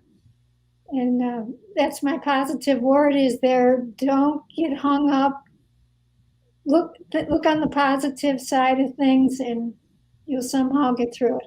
Yeah, we definitely agree. For those that are watching that might have not seen the first part and not seen the back end and everything, and just so that the rest of the guests can know as well, if you want to share a little bit about your own disability, this is an opportunity for you to do that as well. So, Ms. O'Connor, if you want to share a little bit about what your disability is. Yes, I have a learning disability, and I'm partly dyslexic. And when I went through school back in the 50s, you know how kids in grade school can be particularly mean. They were always laughing at me, and even the teachers were really making some comments of how lazy I was and how dumb I was. So it wasn't the most pleasant time. But in a way, that motivated me because I knew personally that I wasn't stupid, even though I was actually being told, So again, you have to, as Sashi was just saying, don't look at the negative. Somehow you got to keep positive. And that's what I did because it was my Irish anger, I think. The more they would give me these derogatory comments, that I wasn't stupid, so that in a sense helped me move on.